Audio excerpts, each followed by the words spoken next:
flowers on the floor, and a broken heart. Our loser of the time just got dumped. You're a Sung Jinwoo lookalike, but broke as a truck and weak. Stop looking for me, trash. 5 minutes ago, I just got out of the dungeon and went to sell the loot. Every loser is looking at me with suspicion since I'm just a simple miner. This dude approaches me saying, "Get away, you can't afford to pay for it, and you're smelly as a truck." Boom. Look at my thick sword, bitch. Bring your appraiser right now, I said. But that's when a tight pink dress appears, and the dude ignores me, going to negotiate with the fake-ass couple. Sue King? It's been a week since we broke up, and she recognizes me instantly. Her new slave asks if she knows me, but she anxiously pretends she don't. But since I said her name, and he's a side character who wants to be humbled, he rushes forward to break the sword I was going to sell. Plin! His so-called legendary sword breaks into pieces. Ayo, your sword is the real trash, I say. Ex-bitch starts roasting the cuck. What the hell? Didn't you say the sword was worth a lot? Bro's anger management isn't his trump card, so he leaps to punch me, but I'm easily dodging everything. He steps to the side and delivers a sequence, but everything looks slow as hell to me. This guy is an E-rank miner, so how is he dodging everything? He thinks. I'm not Hisoka, but my dark mana has the properties of rubber and gum, and bro went straight to kiss the floor. Tight dress is shocked, and I activate my spiderweb, using this dude as a punching bag while my ex runs and cries desperately. Both hit the wall like trash, and Lil Girl just found out the real meaning of gender equality in real time. But how did an E-rank miner like me, who was drowning in debt a few weeks ago, pull it off? That his family died due to mining for those loan sharks. He's working hard, trying to awaken and pay the debts, but life hasn't been easy in any way. But here we are, diving into another dungeon. His name is Lee Yi, and he risks his life to connect energy stones. Yo, dude, work hard and in 35 years you're going to buy an apartment, this ugly-ass ninja says. But our bro doesn't look happy with this capitalistic offer. Even more considering that those dungeon dimensions are deadly to anyone who enters. Boomers in the car are talking about our G. Ayo, isn't he the loser whose parents died and left a crazy debt? Yes, and he's never going to pay it since he's weak as a truck, Lee Yi thinks. Sometimes people become weak, not because of their fault, but because society's rules went insane. I will turn my life around. The moment he thinks that, the floor begins to shake. Boomer gang is fully confused and scared. Shut up, gang. We're fine. There is no monster in here. Bro couldn't even finish his words and was impaled. Everyone's shocked, and bro's legs are shaking. A bunch of high-level monsters suddenly appear, and now it's free for all. Bro tries to run. He needs to reach the dimension exit, but gets hit by a human arrow and gets crushed. Looking to the side, he sees the rest of the gang getting in the car and leaving him behind. But not for long. These monsters aren't going to let a single ninja get out of there. They leap forward. Everything explodes. Monsters and humans burning. I notice they're weak to fire, so I glance at a torch at my side. The moment I think about grabbing it, Blackface comes in to hit me. I almost get torn apart, but now I at least have a way to fight back. I'm looking ridiculous for sure, but those damn monsters are steady for now. I created an opening. All of this had started 10 years ago when the gates first appeared.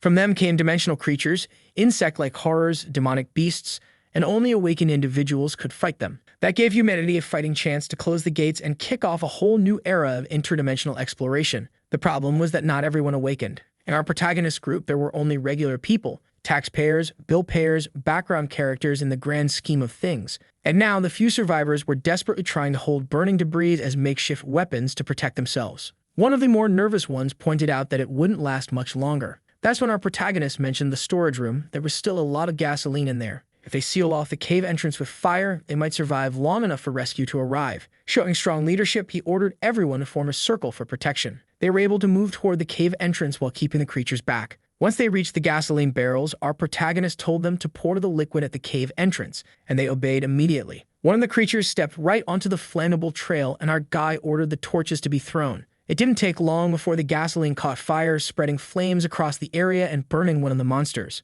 Thanks to his quick thinking, one of the miners even praised him. Now that they were inside, they noticed that 5 of their companions were gone. The remaining miners, however, seemed ready to follow his lead. The only problem was that this cave felt far too mysterious for anyone to feel safe. Inside the cave, there's a very peculiar statue. One of the workers mentioned that it had been discovered a long time ago, and that the supervisor had originally planned to take it and sell it on the black market, which is why they were there in the first place. Our protagonist noticed that the construction seemed incredibly old, while the other workers were busy trying to contact rescue. As soon as they managed to get a signal, they reported the attack and everything that had happened. Unfortunately for the miners, help would only arrive in 2 hours. Until then, they'd have to do whatever it takes to survive. When one of the miners begged for the rescue team to hurry, he was completely ignored. He and his coworkers would have to fend for themselves. Their first challenge was the limited power supply in their protective suits, which would only last for about an hour and a half. After that, there wouldn't be much they could do. Our protagonist immediately checked the battery on his own suit and saw that it still had 61% charge left.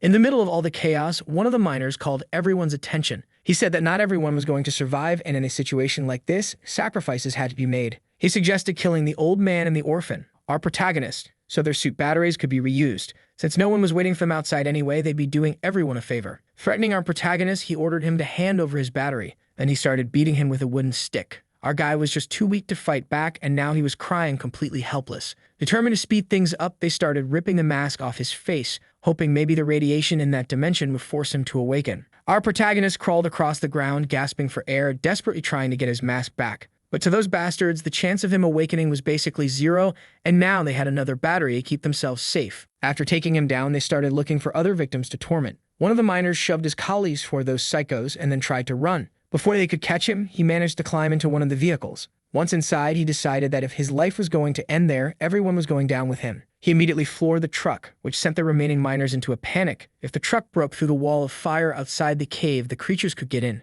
During the escape, the statue that had been loaded onto the truck fell to the ground, landing right in front of our protagonist. Barely alive, he thought the statue was smiling at him. And holy hell, it really was smiling, a crazy, twisted grin. What the hell? That statue looked straight up demonic. Maybe he was hallucinating from the radiation, maybe it was just his mind playing tricks on him. But one thing was certain, that smile was disturbingly sinister, way too creepy to ignore. At that moment, a creature managed to break into the cave and completely shattered the statue. And now that same creature from the very first chapter we were talking about was about to finish off our protagonist. Poor guy, suffering from radiation poisoning and now about to be killed. That was when the monster dragged its hand across his stomach, and our boy remembered the moment he became an orphan, completely abandoned by the few relatives he had left, none of whom wanted anything to do with him. He had been condemned to a miserable life, humiliated at every step. He even tried to investigate his parents' deaths, but the corporation was far too powerful. All those complaint letters he wrote were useless. In the end, they just annoyed people instead of helping him get justice. In fact, for the owner of that company, it was our boy's parents who were to blame for their own deaths, because they were reckless and caused millions in damages. Poor guy, all our protagonist could do was cry because he didn't have the strength to fight back. Completely abandoned, he was being beaten up by the loan sharks. After all, in their minds, the only good orphan is the one who pays an unpayable debt. While he was going through this completely involuntary massage session with those very unqualified chiropractors, our boy reflected. The only thing left for him now was to become an interdimensional miner, the only way he could ever repay the debt. After being brutally impaled, he decided to let his hatred burn all the way to the 8th sense. He swore he would go down fighting. On his deathbed, he bit the creature. At that point, being weak or not didn't matter. What mattered was doing something. And apparently, the bite worked, because it annoyed the creature enough to throw him to the ground. After that act of courage, he realized he no longer had the strength to do anything. But then the sinister creature from the shadows, probably the same one connected to that statue, noticed something in him. He had potential. But for our boy, nothing made sense anymore. The statue was just as weak as he was, and it had been smashed to pieces. The shadow entity, however, said it could save him if he handed over his body right now. But our protagonist had already suffered too much in life, and he didn't want to make another one of those ridiculous deals. For him, it would be better to die and finally have some peace. The entity like his resolve. Here he was refusing such a tempting offer even with almost no time left to live. But now, the choice wasn't his anymore. The shadow system was activated, and before the creature could crush him under its feet, it sensed something was wrong. A dark, malevolent energy filled the air, forcing it to kneel. The shadow entity had taken over our boy's body. Its first act was to make that creature regret ever breaking the statue. A giant foot made of shadows came down and crushed the creature in a gesture of pure vengeance.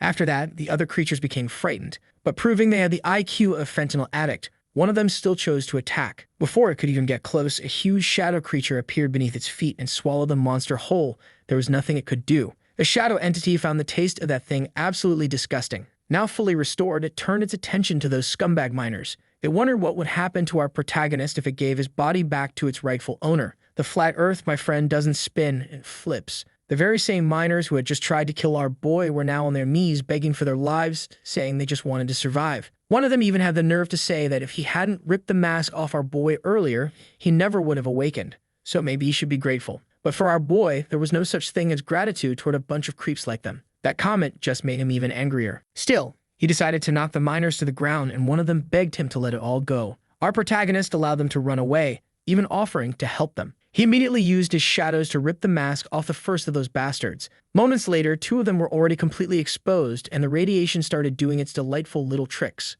Now that two of the scumbags had been taken care of, the remaining miners were terrified of what our protagonist was capable of. Walking up to those who hadn't been hostile from the start, he handed them the batteries taken from the ones he had just executed. The shadow entity spoke right into our boy's ear, telling him he should abandon all that useless compassion because it would only get him into trouble. Our boy told the entity to shut up because he doesn't like taking orders from strangers. The entity replied that it was looking forward to seeing if he'd still act like that once his life was on the line. Now, outside the cave, he noticed that even more creatures had decided to join the party, and for the first time since gaining his powers, our protagonist hesitated. That overwhelming number could be a real problem. The shadow entity suggested he give up his body again, promising to wipe those creatures out in the blink of an eye. Now that it was living inside him, it noticed that his legs were shaking like bamboo swaying in the wind. It was time for him to use his head. Jumping straight into the fight, our protagonist once again said he doesn't like taking orders from anyone. Then the brawl finally began. He was moving with the agility of Spider-Man and the durability of Superman, but the creatures were tricky. They attacked from behind, bit, leaped, somersaulted, and our boy realized his reflexes had gotten a lot sharper. The problem was, they were still dangerous. The shadow entity said he was useless if he relied only on brute strength. So he focused his strange power into one hand and punched one of the creatures with everything he had, telling the entity to shut up. That was when he finally realized how much stronger he had gotten. The problem was, the creature was still standing. All he wanted was for one of his hands to be holding a weapon. The moment he thought about it, a dagger made of shadows appeared. Now our boy was about to turn into a full-on creature butcher. Using his new strength and agility, he managed to take down one of the enemies, which filled him with joy because he could finally end these hybrid monsters once and for all. It was at that moment that he fully understood he had become awakened. But just as he was distracted, daydreaming like a 13-year-old girl thinking life is perfect, he took a hit to the back and snapped back to reality, immediately counterattacking the creature. That was his reminder that there were still plenty left to kill. Thankfully, he had the strength to answer every attack. After a few minutes, all the creatures were dead, and our boy was completely out of breath. He decided to lay down on the ground to catch it, because that had been brutal. Finally, the system notified him that he had awakened. He was now at E rank. After that thrilling adventure inside the portal, our boy was taken to the hospital. While being monitored, the nurse said he was fine, since awakened individuals usually have exceptional physical condition. The only question left was what rank he'd end up at, and the doctor said they'd soon find out. He just had to wake up first. At that, the doctor told them to move on to the next patient, but judging by the nurse's expression, it was obvious she wanted to spend a little time alone with our protagonist. Apparently, she was trouble. While he slept, a shadow creature was disappointed that the human it possessed turned out to only be E rank. With the power it had, it expected at least S class. Now it was trapped inside a weak body. Truly disappointing. When our boy finally woke up, he heard the entity's voice and asked why it kept annoying him. Full of arrogance and pride, the entity told this foolish human to pay attention. Its name was Shang, and it came from an ancient supreme race that ruled over every hell and dimension. Now, it ordered the boy to dedicate his body and become its herald. Our boy had never heard of anything like that before and figured the creature must have made it all up just to trick him. What he couldn't realize was that the creature could read his thoughts, and it was pretty offended by what he was thinking. It demanded that he hand over his body again, but our boy thought it might be some kind of spiritual possession or that his body would be stolen. Either way, he figured it was better not to provoke that thing. He started running through every possible idea he could think of to get out of this situation, since losing his body was not an option. Every idea he had was completely absurd, which just made the entity even more annoyed, until finally it angrily popped all those thought bubbles and called him ridiculously naive. Frustrated, the creature realized it had been terribly unlucky to end up bound to such a useless human. It opened a portal right there in the hospital room and threw our boy into another dimension, telling him he had 3 days to raise his rank, or he'd be completely destroyed. When he got back on his feet, our boy noticed he was somewhere completely different, which was weird considering he remembered being in a hospital room just moments ago. The entity explained that this dimension belonged to it, and that this was the Insect Nest Challenge. Each awakened person could only go through this place once. Our boy quickly understood what he had to do. In front of him appeared a massive hybrid insect with a thick, armored shell. The entity told him he now had access to its knowledge and needed to get used to it. The shadow system seemed like something truly interesting. Without wasting any time, our boy used his shadow dagger. He was still shocked by the speed he had now, but even so, the demonic insect was furious and still very much alive. He dodged the attack and spotted a blind spot, determined to take advantage of it. He struck at the creature's shell, but it didn't do a thing. He was thrown backward by the monster's counterattack and realized his dagger wasn't going to pierce that armor. Watching all this, the entity was already getting irritated. Not only was he weak, he was also stupid, relying solely on brute force. Ignoring the entity's insults, our boy kept trying to solve things with violence, while the entity just waited for him to beg for help. After several strikes, the insect finally lost its patience and unleashed a devastating shockwave, hurling him across the area. The entity tried to get him to react, and that's when Lee noticed something on his shoulder. It was the creature's blood. Somehow, he had actually wounded his enemy. Now he finally knew the monster's weak spot. Good, he had found the weak point, but the insect was now completely enraged at him. Even so, he decided he was going to kill this thing no matter what. That actually surprised the entity, seeing this weak, useless human suddenly using the power of the shadow sense. It was as if our protagonist had drunk from the fountain of plot power. Suddenly, he was able to slice through the monster's shell. Sarcastically, the entity commented that he had gone through all that trouble just to cut off one of the insect's legs. Clearly, he must be an embarrassment to his entire family. Our boy shot back that hitting weak spots was much easier than the entity seemed to think, and apparently it hadn't even noticed that before. Determined to finish the fight, our protagonist knew he needed a much better weapon, so this time he summoned his shadow spear. Within seconds, he was ready to bring suffering to the insect monster. He finally managed to get under the creature and deliver a devastating strike to its abdomen. Breathing heavily, he realized he had finally achieved the victory he wanted so badly. Right next to him, the passive-aggressive entity just muttered that he had worked way too hard to defeat something that weak. Right after that, our protagonist felt a strange power surging through his body. The entity explained that it was an energy stone capable of increasing the level of his ability. It didn't take long for our boy to sense something approaching, meaning that Cave might become even more dangerous. The entity suggested he use the shadow sense to check things out, but our boy had no idea what that even was. The malicious spirit told him he needed to focus his senses and channel energy into his eyes to activate the ability. Finally, he managed to get control over it. His shadow sense was now at level 1. Through it, he saw that at the end of one of the corridors, there was another insect, and right then was about to attack him. Luckily, he dodged every single projectile, and after watching the destruction they caused, he realized they were probably poisoned. Now he had to avoid every attack, which annoyed him to no end. Even with his senses sharper than ever, the attacks also came from behind, but thanks to the plot-powered boost he received, he dodged them all. Feeling pressured, he told the entity that this shadow sense seemed useless, and the evil spirit snapped back that the problem wasn't the ability, it was him. The skill was amazing, he was just weak. That insult made our boy furious. He decided to gather more energy by taking down those monsters. The truth is, the passive-aggressive spirit companion was impressed that an E-rank awakened could control this ability so easily. Things were getting more and more interesting. Using his overpowered senses, he now had the vision of a predator stalking through the forest, seeing every single one of his enemies.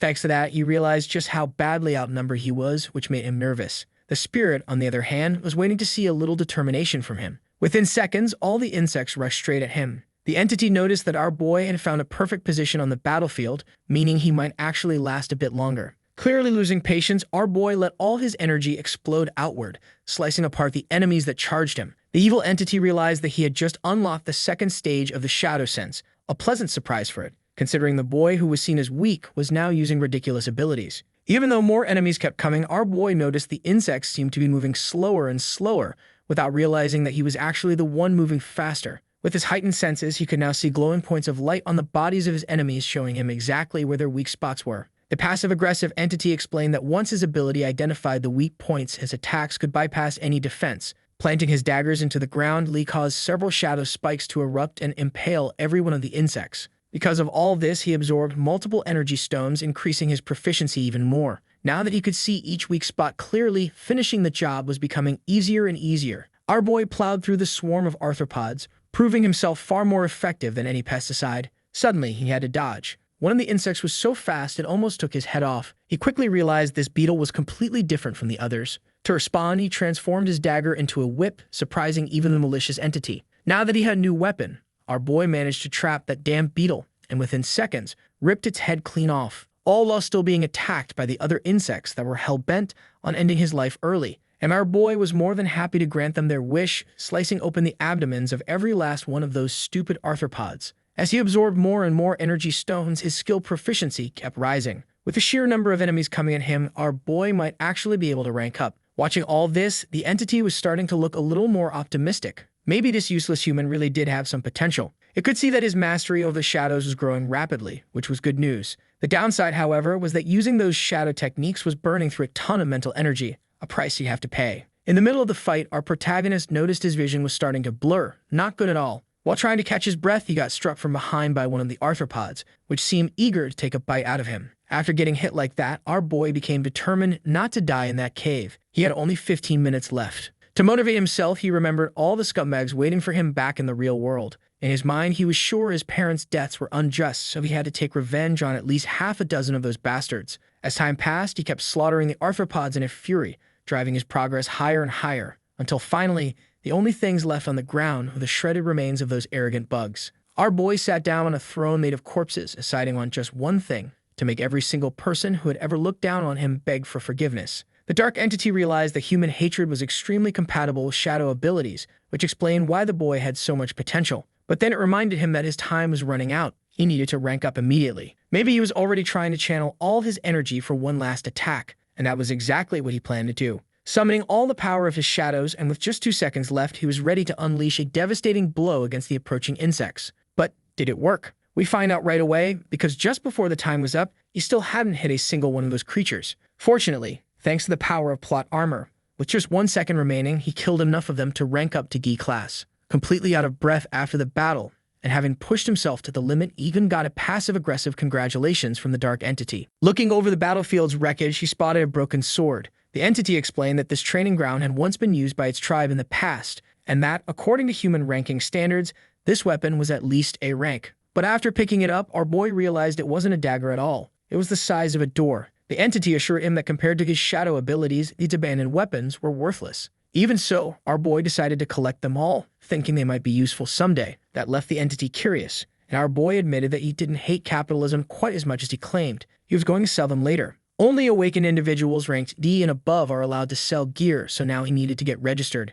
When he arrived at the awakened registration building, he was furious to discover it still had him listed as E rank. The secretary told our boy that his attributes were actually very good, but they couldn't detect any energy fluctuations at all, which is why she could only register him as E rank. On the bright side, since he was already registered there as a minor, he get a 15% pay raise. Outside, our boy admitted to himself that the shadow system really was incredible, and the entity told him that human perception was far too limited to grasp its true potential. Now our boy realized he could use this to his advantage. The problem was that selling all those weapons and tools was going to be complicated. His only option now was the black market. To the entity, that sounded like a very interesting way to live. When he got there, the shady regulars of the black market immediately noticed him. His clothes made him look like an ordinary nobody. The entity, taking in the atmosphere, remarked that humans were clowns, gathering a few magic stones and sticking them into mediocre weapons, thinking they'd made something incredible. They even pitied our boy for being among them. One of the thugs hanging around decided to ask what a miner was doing in a place like this, then tried to shoo him away.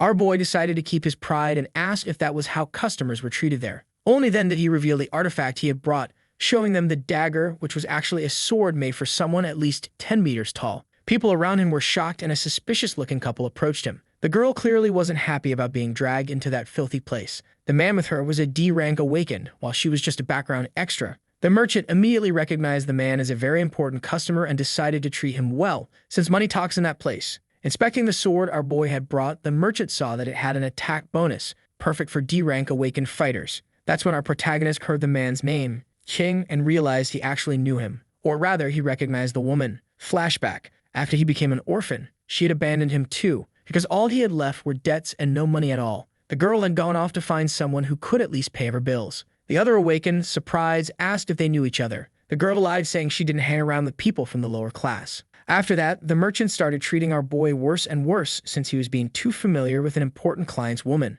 That same client decided to intimidate our protagonist, ready to strike him with his sword, the one with the attack bonus, to show who was in charge. He swung at him, but our boy hid behind the massive sword he had brought to sell, and the artifact was so solid that the attacker's shiny sword shattered into countless pieces. Our boy told him that the real trash in that market was the weapon that fool was holding. The girl who saw the whole thing didn't understand what happened and started scolding her boyfriend, saying he had told her that sword was powerful, so he shouldn't have been humiliated like that. Now, having lost his expensive weapon and humiliated in front of his girlfriend, the furious hunter, pushed over the edge by her nagging, charged our protagonist. Poor guy. Our boy noticed that this idiot was actually slower than the bugs he fought, and yet, still confident, the attacker complimented his reflexes, thinking maybe it was just luck. Then he went for a flurry of attacks, but every single one of them failed miserably. Our boy realized that the attacks really were pathetic. The very insects he had defeated before would have been ashamed to fight someone that weak. On the other side, the other awakened fighter was getting more and more furious,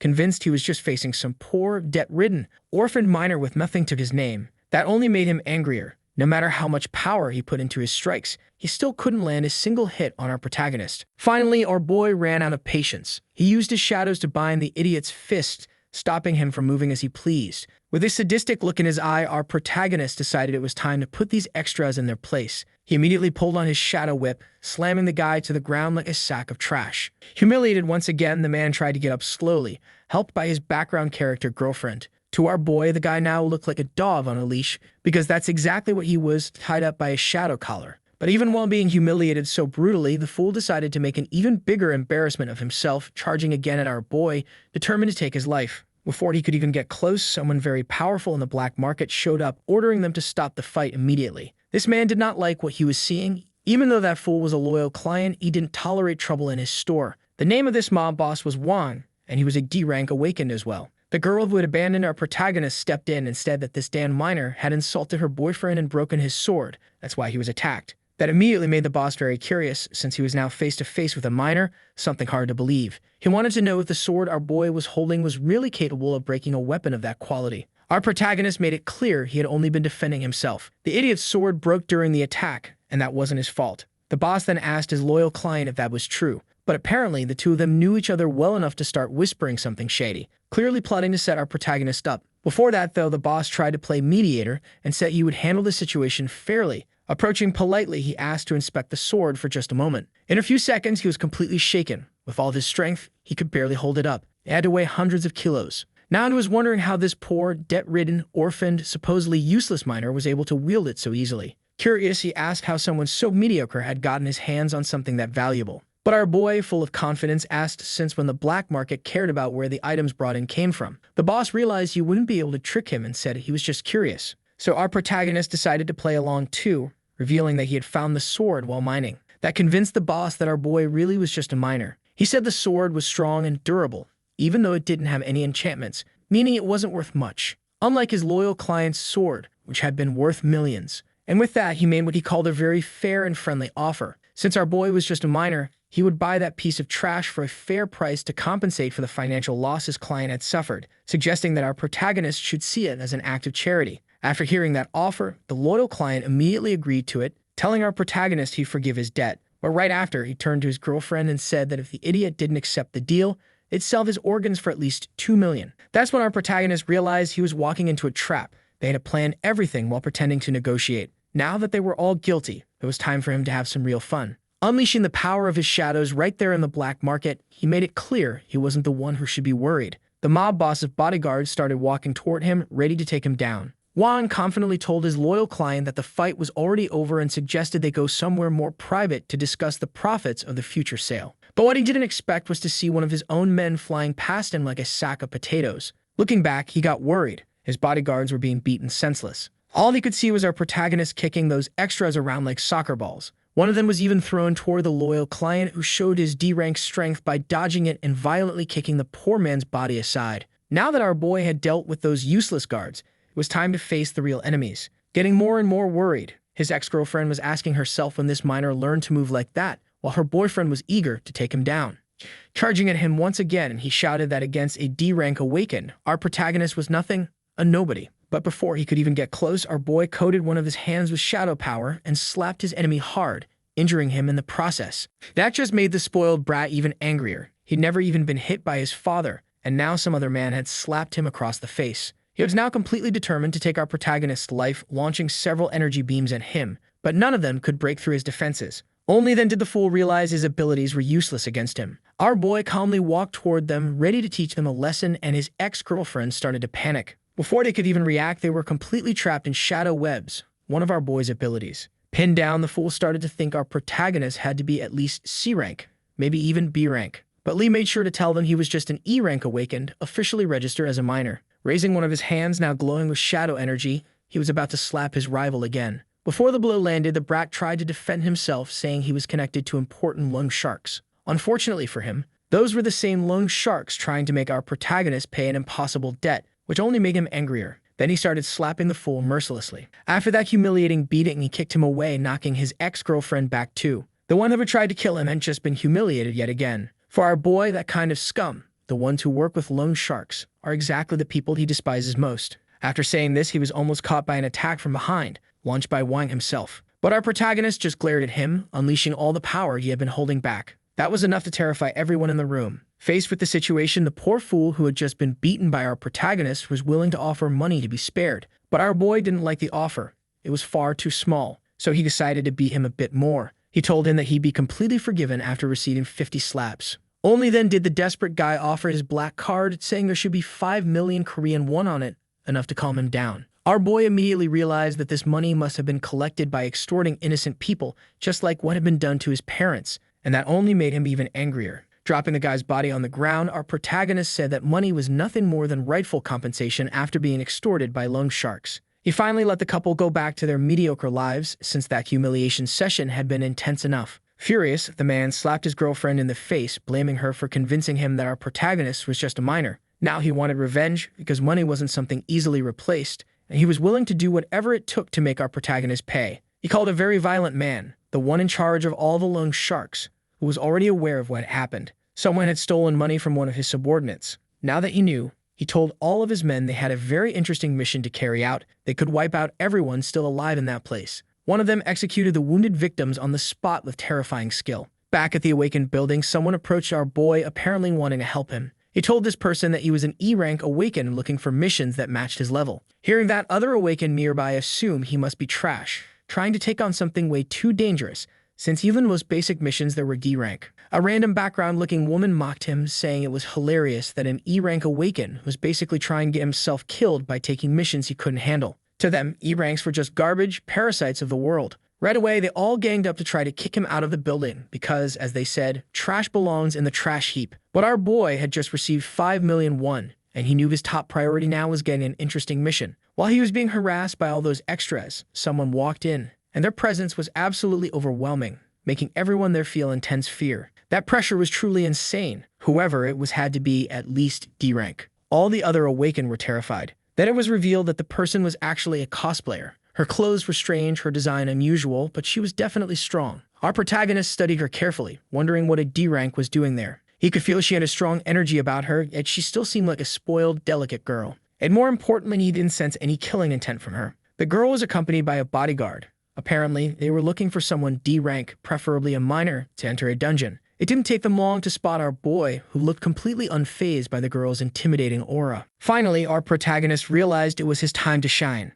The cosplay girl, on the other hand, was impressed with how calm he was, completely unaffected by her pressure. While the receptionist was trying to guide her towards some decent awakened fighters, the girl said it wouldn't be necessary. She had already found the minor she needed. The receptionist quickly tried to explain that our protagonist had only just arrived and that what she was suggesting might go against the rules. But showing him that power is what really rules the world, she made it clear that she was the one who made the rules and she had already decided that he was her minor. With that, they headed to another room and our protagonist followed her. It was the first time the receptionist had ever seen anything like this in his life. Once inside the dungeon, a creature tried to attack the awakened team. A man who specialized in playing the flute began to use his instrument, but his song was so deadly that it literally made the creature's head explode. It became clear that the cosplay girl's team was extremely well balanced with awakened fighters of all different classes. Our protagonist noticed how smoothly they worked together and how easily they progressed through the mission. But there was something bothering him. Beneath them, there was a nest of minotaurs, which meant this dungeon was way above D-rank difficulty.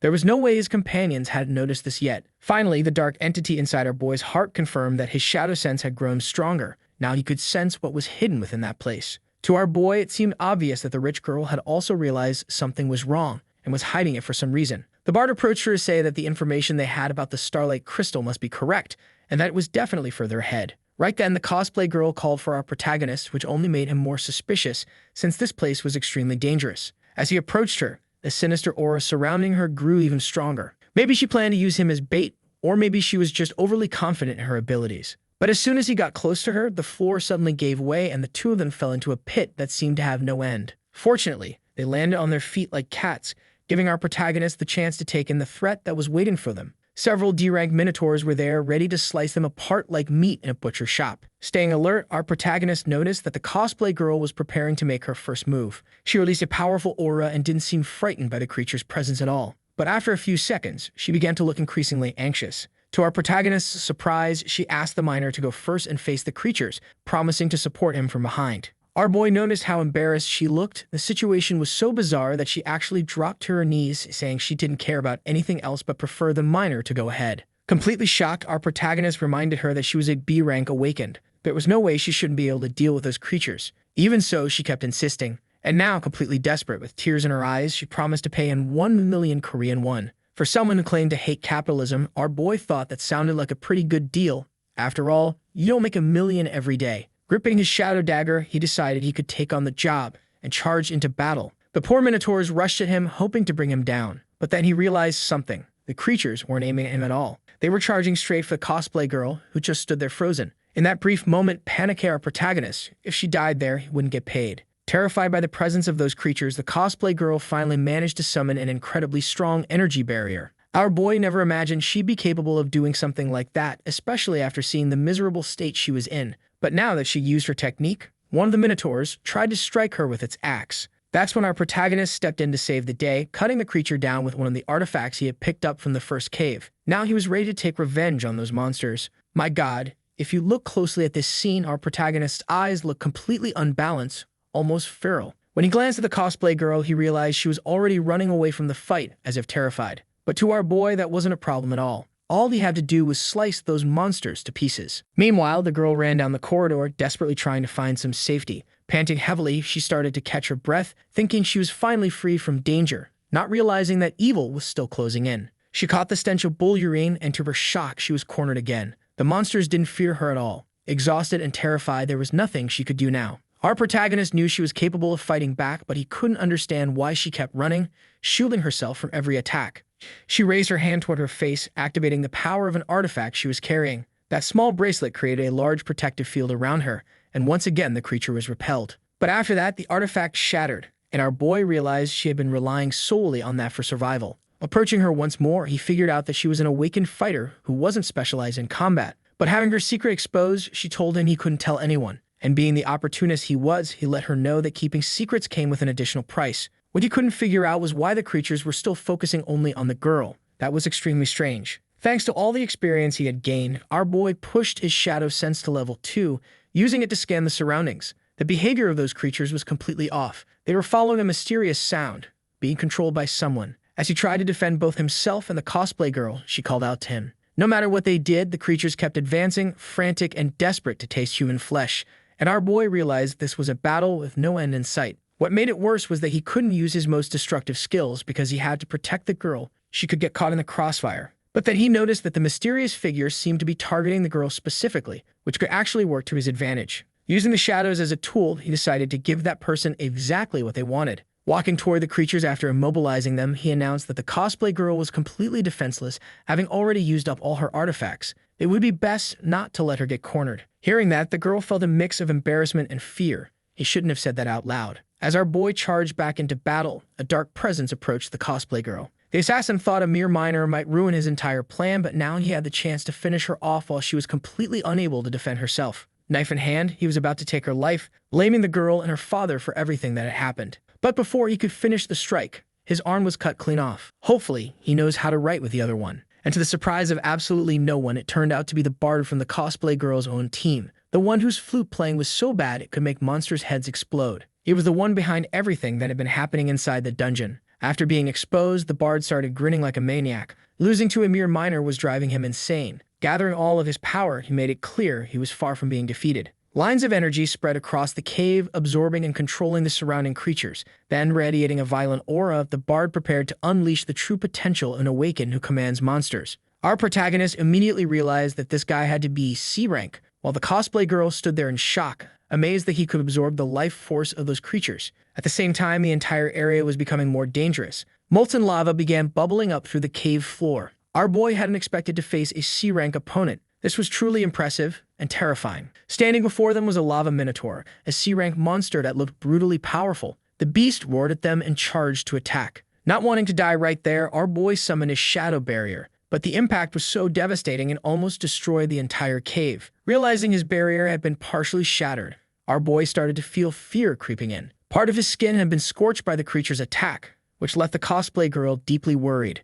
This battle was definitely not going in their favor. Facing the danger, our boy grabbed her hand and told her to hold on tight. They immediately started running. The girl, confused and barely keeping up, was nearly struck by the creature's attack, but disaster was avoided thanks to our protagonist using his shadows to bind the raging monster. That bought them just enough time to make a break for it. Glancing over his shoulder, he told the cosplay girl to pay close attention. Once they reached the labyrinth, she needed to run straight ahead no matter what. Concerned, she asked what he planned to do, and he told her he had to hold the creature back and buy her time to escape. After all, he still wanted his payment. He silently wished for her to find a safe place to hide, promising he'd catch up with her soon. With her gone, our protagonist could now focus on the fight the way he wanted, determined to earn the easiest money of his life. Having fully transformed into the flaming minotaur, the bard was furious. He had no idea where his prey had gone. That's when our boy revealed himself, mocking the creature's foolish rage. Enraged, the monster swung its axe at him, desperate to find the cosplay girl. The strike crashed into the cave, sending out shockwaves of destruction. Our boy dodged and immediately countered, striking precise blows at the creature's joints. But then he felt a chill. His sword wasn't strong enough to pierce that armor. The bard laughed, saying our boy must be an idiot for trying to cut through stone with such a pathetic dagger. Infuriated, he swung again, splattering lava everywhere. Realizing this fight wouldn't go well if it stayed in that open space, our boy tried to lure the monster into the labyrinth. But the chase couldn't last forever, and the minotaur knew it. Our protagonist then called on the full power of the shadows, because no matter how strong an opponent might be, there was always a weak point. While he searched for that vulnerability, the minotaur bellowed that he was going to finish him. It closed in dangerously and launched a killing blow, but missed. Finally, our protagonist spotted it, the monster's weak point right on its back. He raised his sword, ready to deliver a devastating strike. But before he could land the blow, he was caught off guard again. The bard knew exactly what he was planning, and he wasn't about to let it happen so easily. After landing his last strike, our boy told the creature that none of its tricks would work anymore, though the sheer power of that monstrosity was still terrifying. Completely exhausted, he had to dodge the monster's next attack. Summoning a shadow dagger into his hand, he committed to his strategy, waiting for the perfect moment to strike. The minotaur realized the boy wasn't going to run. That would just make killing him easier. Swinging its axe with brutal force, it mocked our boy's skills and the useless weapons he was using. Finally, our protagonist found an opening to attack its weak point, but something strange started happening on the monster's back, shocking him. That spot began radiating intense heat, forcing him to retreat. Nearly burned alive, he understood that even one arm, the bard was smart enough to protect his greatest weakness. The creature realized that its weak point had been discovered, but that wouldn't change anything. That spot was now burning at 2,000 degrees Celsius. It suggested that our boy tell it where the cosplay girl was hiding so it would spare his life, but our protagonist would never betray her. He refused to trust someone that vile. Angered by the confident rejection, the minotaur swore it would wipe him out completely. Determined to protect his pride, the monster charged at him again. Lee dodged and unleashed another shadow skill, throwing a chain toward the monster. It almost struck its face, but that miss seemed deliberate. He redirected the chain mid-air, sending it straight toward the creature's weak point, getting dangerously close to landing a hit. But the heat radiating from it was so intense that his blades couldn't hold their shape. Seeing this, the lava minotaur told him it was useless to keep trying and demanded that he stop playing foolish games. Dodging death once again, Lee realized his power was draining far too quickly. The longer the fight dragged on, the worse things were getting. For a moment, he considered asking for help, but immediately rejected the idea. He wasn't going to hand over his body to that dark entity ever again. Gaining the high ground over his opponent, he prepared himself. This was his chance to finish it and claim all that experience. He hurled himself downward like a projectile, shadow spear in hand, aiming right for the weak spot. He knew he couldn't waste this chance. As he got closer, his body caught fire, but he didn't stop. At last, he struck the weak point, and the creature let out a horrific scream of pain that sent it into a berserk frenzy, boosting its attack speed and critical damage. Severely wounded, the minotaur was now completely committed to killing him.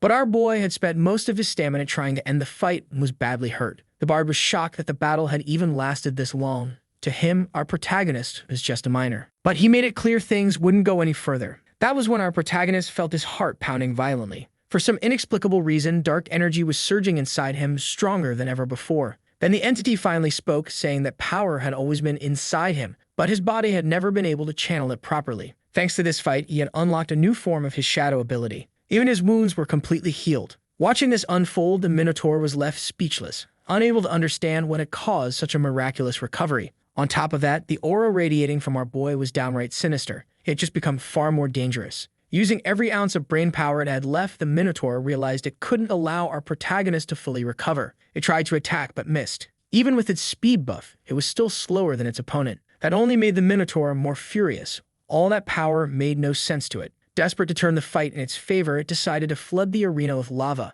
The molten rock came surging toward our boy, and the minotaur began celebrating what it thought would be its victory. Only then did it realize something had gone horribly wrong. Our boy was standing unharmed on top of the molten stone. At last, he understood what his shadow enhancement truly was, and now the heat the minotaur generated no longer intimidated him. Having tried everything, the creature felt fear for the very first time. Now it was our boy's turn to take control of the fight. Far stronger than before, he charged forward with full confidence, determined to finish this quickly. His shadow dagger was so powerful now that it sliced through stone as if it were butter. The bard realized, too late, that he just lost another arm, which only made him more enraged. He tried to counterattack, but thanks to our boy's boosted power, he lost his other arm as well, a brutal demonstration of how things would go from now on. Still not out of tricks, the lava minotaur regenerated new arms made of molten rock. As long as there was lava in the area, it could heal indefinitely, meaning our boy's attacks would be useless. But hearing that only made our protagonist grin. Now he could put that regeneration to the test, especially since he could feel the minotaur's power gradually weakening.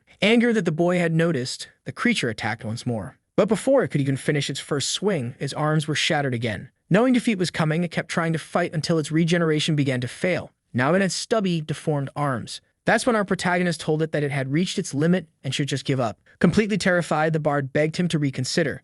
There was no need for them to fight to the death. But our boy replied that this was exactly what he wanted. After all, he was getting paid $1 million. Since this was now about money, the minotaur tried to negotiate, saying that if the girl was handed over once they got back to the city, he'd pay $5 million. But our boy was sure it was a trap. There was no guarantee the minotaur wouldn't come after him for revenge later. Desperate, the bard kept trying to convince him that trusting him was the smart choice, even after trying to kill him for multiple chapters. But our protagonist, ever the clever one, had a better idea. Maybe it would be smarter to hand the traitor over to the cosplay girl. That way, he'd make even more money from the fight and build a stronger connection with her family, which was worth more than any payment. The minotaur knew that if it were captured, it would be tortured to death, and even its family would pay the price. If that was the only outcome left, it was willing to fight a little longer. It pulled out a mysterious artifact, shocking even the shadow entity who couldn't understand how the minotaur had gotten a fragment of the gate. If that artifact was destroyed, its entire dimension would be cut off from the outside world, trapping them there forever. The minotaur said it had no other choice. But before it could destroy the artifact, our boy managed to snatch it right out of its hands. Not only that, he got close enough to its weak point one more time, and after driving his weapon into it, the minotaur let out an agonized scream. The monster's body was completely disintegrating, pierced through by our boy's shadows until it was finally defeated. From its remains, an energy stone emerged. Our boy noticed that the minotaurs they fought earlier hadn't dropped any stones, all of them had been with the bard. Absorbing them gave him even more mastery over his shadow abilities. But then the entire place began to shake. The shadow entity warned him that the creature's power had been what kept the labyrinth stable. Outside the portal, people were waiting. No one had expected the dungeon to be this dangerous. And look at that. It seemed everyone had made it out alive. There was the cosplay girl, talking to our boy. Now that everyone was safe, he said he had no plans to join any organization and asked her to keep quiet about the abilities she had seen him use. She agreed since she also had secrets of her own to protect. Then she finally paid him. After receiving the money, he remembered something else and showed her the massive sword, asking if it could be sold somewhere. Examining the weapon carefully, the cosplay girl said there was no energy fluctuation coming from it, but the material itself was excellent. Even so, she explained that the item would have to be appraised by experts. So our protagonist left the sword with her, hoping she would get back to him with news. Now he knew exactly who he would sell his future loot to, and he hoped she'd be generous, unlike that mob boss at the black market. Back home, he asked the shadow entity what the fragment he had taken from the minotaur really was. The entity explained that the more of those artifacts he gathered, the easier it would be to reach S-rank power. That made him very tempted. Looking at the object, the entity also noted that if those things were resurfacing, it meant those bastards were at work again, which meant it had to speed up its recovery. And the key to that recovery was the boy himself. Eventually, he would have to face forces far beyond human understanding. The entity didn't know whether to warn the kid now or let him find out on his own. Either way, what mattered most was that he had to get stronger immediately. Determined to power up, our boy went to another portal, one guarded by fighters ranked between B and C. With his current strength, getting through would be difficult, but he wanted to know the truth. Even the shadow entity was curious about what might be inside that E-rank portal. Our protagonist was determined to go through it to uncover the truth behind his parents' deaths. When it had all happened, he'd been given a token amount of compensation by the company they worked for, just a workplace accident payout. The company manager had the nerve to ask him if he didn't think the amount was enough. But all our boy ever wanted was the truth. Grabbing the man by the head, he was told again that it had been an accident. His parents had been minors. That was the end of the story. But our protagonist refused to believe it because he knew his parents were C-rank awakened. There was no way they had died like that. He was convinced they were still alive somewhere inside that portal. After venting his anger, one of the manager's bodyguards grabbed him, warning him that portals were dangerous. But to our boy, it made no sense for something so cruel to happen inside an E-rank portal. He was certain the truth was being hidden. When he kept causing a scene, the man was about to smash his teeth in. But the attack was stopped by the arrival of a powerful businessman, one who was also an A-rank awakened. He was the president of the company and clearly disappointed with his subordinate. He told him he should treat the families of those who lost loved ones with more professionalism. Turning to our boy and speaking politely, he asked him to accept the money, knowing full well the amount wasn't enough for him to restart his life, but still wishing him the best. Knowing that he wanted the truth as well, the company president promised they would investigate what had happened. That sparked a little hope in our boy's heart, but eventually they decided to blame his parents for the failure at work. This ended up leaving him with a massive debt. Since they had an important mission ahead, the dark entity told him he needed power if he truly wanted to achieve what he desired. Instead of standing around doing nothing, he should gather more portal fragments to grow stronger. Only then could he accomplish his goals. Our boy said he already knew that, but since shadow energy couldn't be detected, he was still classified as E rank, which made his life extremely difficult. The strange part of their relationship was that the entity helped him, but at the same time wanted to take his body for itself. After Lee spent some time thinking absurd things, the entity grew furious, saying it had had enough of his nonsense. But to our boy, it just sounded like a childish tantrum, which only annoyed the entity further. While they were arguing, Lee noticed a message arrive on his phone, an invitation to join a mission. He then headed to a portal in the city's industrial zone. This one was ranked D. Unfortunately, he arrived a little late. Once there, he ran into an old work colleague. It had been a long time since they last saw each other, and they seemed to have a friendly relationship. It had been 5 years since the accident involving his parents. The other mercenaries waiting there had expected someone important to show up, but when they saw it was just a miner, they immediately began to look down on him. Back to the mission briefing, the mercenaries asked what the objective was. They were told they needed to find ice crystals, minerals, and other samples, a total of 60 kilograms worth. Our boy overheard that the area was off-limits and that the size of the team felt like overkill. Sensing the hostility from the others, Lee realized this wasn't going to be easy. There was even another C rank present. Everyone in that unusual team was being watched by a suspicious man who seemed eager to play with them. He was the second in command of the Lone Shark gang and was clearly preparing to commit atrocities. While walking alongside his old colleague, our protagonist was asked if he no longer needed a protective suit. He told the older man that he was now awakened. This surprised the mercenaries. A miner who was also an awakened fighter wasn't something they saw every day. Hearing some of them muttering insults, his old colleague stepped in and made it clear he didn't agree with their nonsense. As they moved through the area, our boy noticed that the vegetation seemed to have been intentionally altered to make hiding easier, and he felt something sinister about the place. While thinking about this, something happened in the blink of an eye. But our boy pretended nothing had happened, though he was sure the mercenaries had noticed it too. Someone was watching them from within the forest. His thoughts were cut off when one of the bald mercenaries barked at the miners to pick up the pace, which gave our protagonist the perfect chance. Since the terrain was uneven and full of foliage, he could use it to slip away from the mercenaries and figure out what was really going on. So he told his companion to hold his hand tightly. They had something to take care of. Right after that, our boy took off running, and his speed was so impressive that the mercenaries started questioning whether a miner should even be able to move like that. None of them even bothered to follow. In their minds, those two were just trash who would die without their protection anyway. Meanwhile, the sinister man from the Lone Shark gang was carefully watching his victims. He was finally ready to unleash his atrocities. Then one of the mercenaries admitted he had the feeling they were being watched, but their leader dismissed him, saying the bald guy was just being paranoid. The truth was that another of their companions had felt the same way ever since they entered the area. The place gave off an eerie vibe. Trying to convince the others, he suggested they go back to the safety of the outside world. But while they were talking, something horrifying happened right in front of them. The bald one was suddenly captured by a technique that struck instantly. Their stalker finally revealed himself, and he had no intention of letting his prey scatter. It was the blood leopard. Knowing danger was imminent and seeing that their comrade was still alive, the mercenaries tried to save him, which only made the blood leopard angrier. In an instant, he ended the bald man's life. The other two were enraged after seeing what had happened.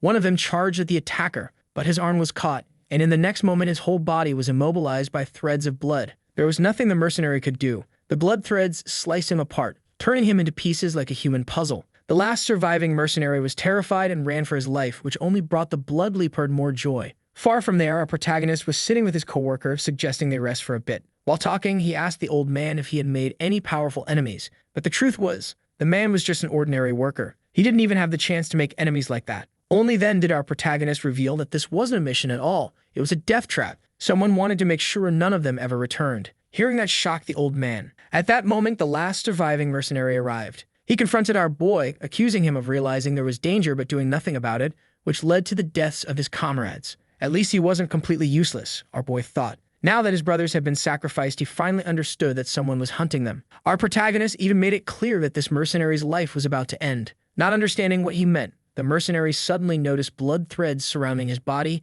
and the blood leopard was impressed that a mere miner could have such sharp perception. That was thanks to our boy using his shadow sense. The blood leopard moved closer to our protagonist. Terrified, the mercenary begged him not to harm them, saying they were just small fry. The killer replied that he had no personal grudge against the miner, but he made it clear that the old man talked too much, and a few days ago, he had let slip some important information. With his abilities, our protagonist had already analyzed exactly what this man was capable of. Desperate, the old miner swore he would take this secret to his grave, and that he hadn't told a soul. But with a threatening gleam in his eyes, the blood leopard bared his claws. In seconds, he struck the poor old man, saying that dead men tell no tales. That sent our protagonist into a rage, and he charged forward, wielding his shadow daggers. The fight between them finally began, and the blood leopard hadn't expected to find someone this skilled in a place like this. Knowing what our boy had done back at the black market, the assassin made it clear that this time, things would end differently. With a single strike of his claws, he tore up the ground beneath them, leaving deep scars in the forest floor. Thinking our boy must be trying to end his own life in the most painful way possible,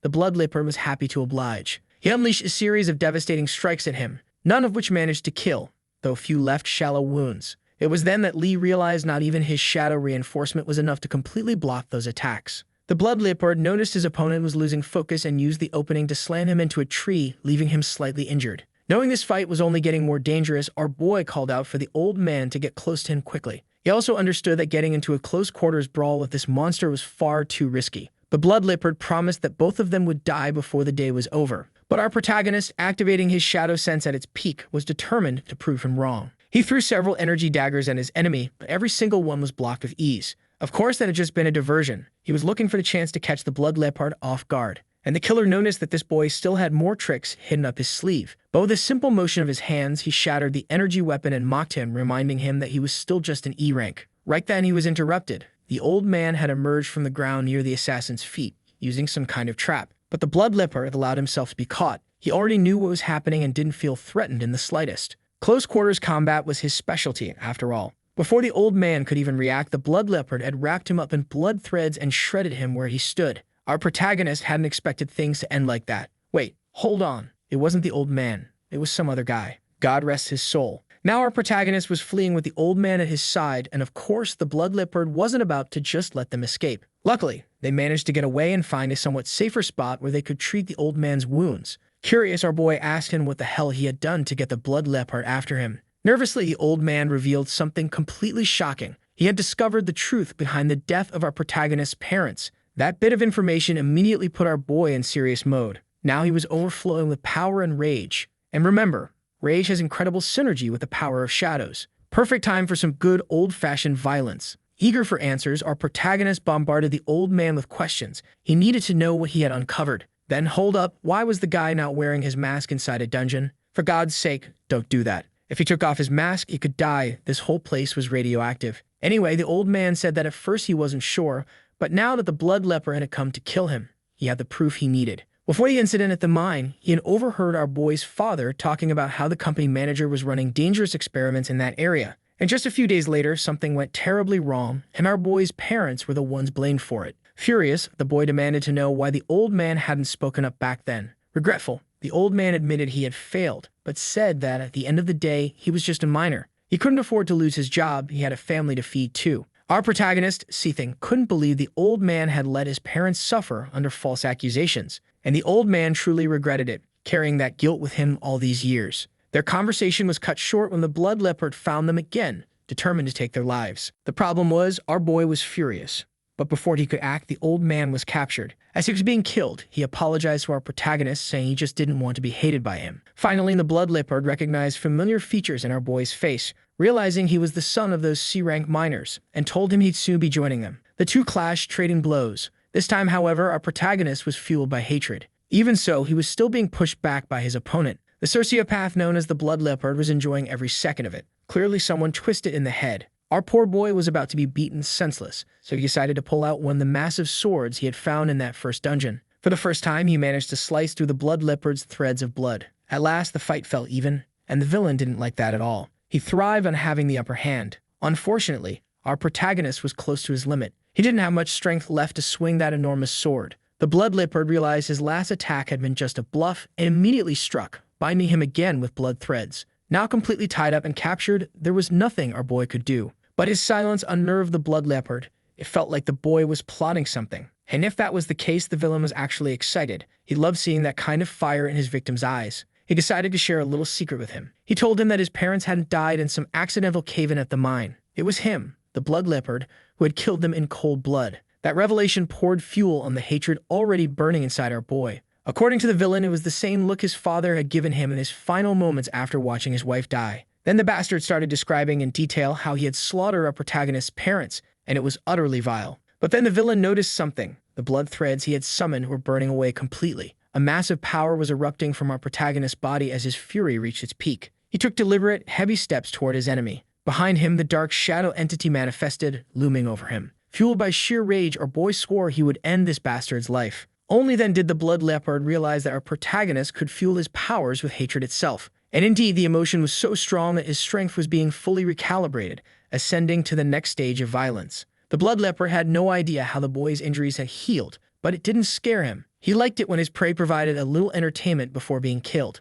But our protagonist no longer felt like the prey here. Quite the opposite. In the shadow dimension, he was now the hunter. In the blink of an eye, he appeared behind the villain. The blood leopard had no idea how his victim had gotten that strong so suddenly, and it infuriated him. He tried to strike our boy, but his speed was nowhere near enough to match him. This time, our protagonist hurled several shadow daggers at the bastard, and the blood leopard managed to block them all. Now, with more refined abilities, our boy used shadow teleportation, a highly efficient move, and nearly caught the blood leopard off guard. Since he had closed much of the distance between them, he went for a strike, but unfortunately, his attack was blocked by the villain's blood threads. The blood leopard still believed himself untouchable, but then he realized the boy had vanished. It had been nothing more than a feint. Our protagonist hadn't been aiming for his defenses at all. The enemy's biggest weakness was that his reaction speed was slower than the speed at which the boy could reposition and attack. And for the first time in the entire fight, our boy managed to land solid blows on the bastard's flesh. The blood leopard, now badly wounded, couldn't believe what had just happened.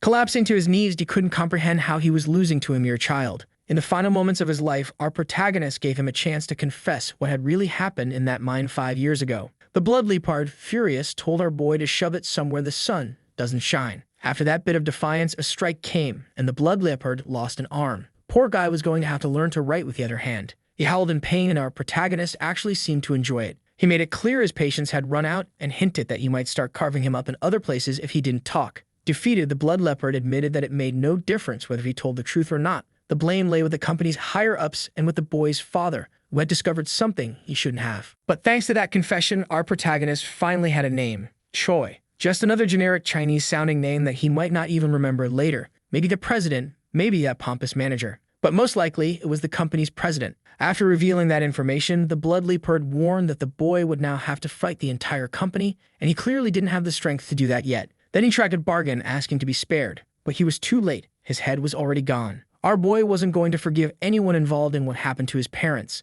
Back in the real world, the rain was pouring down as our protagonist went to the company headquarters where his parents used to work. There, he identified the name the blood leopard had given him. It belonged to a man with a mustache who seemed highly influential there. The shadow entity that accompanied our boy knew he had already reached C rank, but warned him not to throw his life away. After all, there was an A rank awakened in the area, and our boy could definitely sense it too. On top of that, the company's founder was also an A rank awakened, and he was right there in the car. Yes, our protagonist was filled with hatred, but he was rational. He wasn't about to attack recklessly. Besides, the blood leopard's words couldn't be taken as absolute truth. He was a man of questionable character. Our protagonist needed to investigate further and figure out whether the founder had acted alone, or if there were even bigger players behind it all. And that was what worried him. But one thing he was sure of, a debt of blood would be repaid with blood. He followed the car and ended up in an area of the warehouse. Inside were several loan sharks from the blood leopard's organization. It looked like the shipment they were receiving was something very delicate. The company president wanted to know if the old miner was really dead.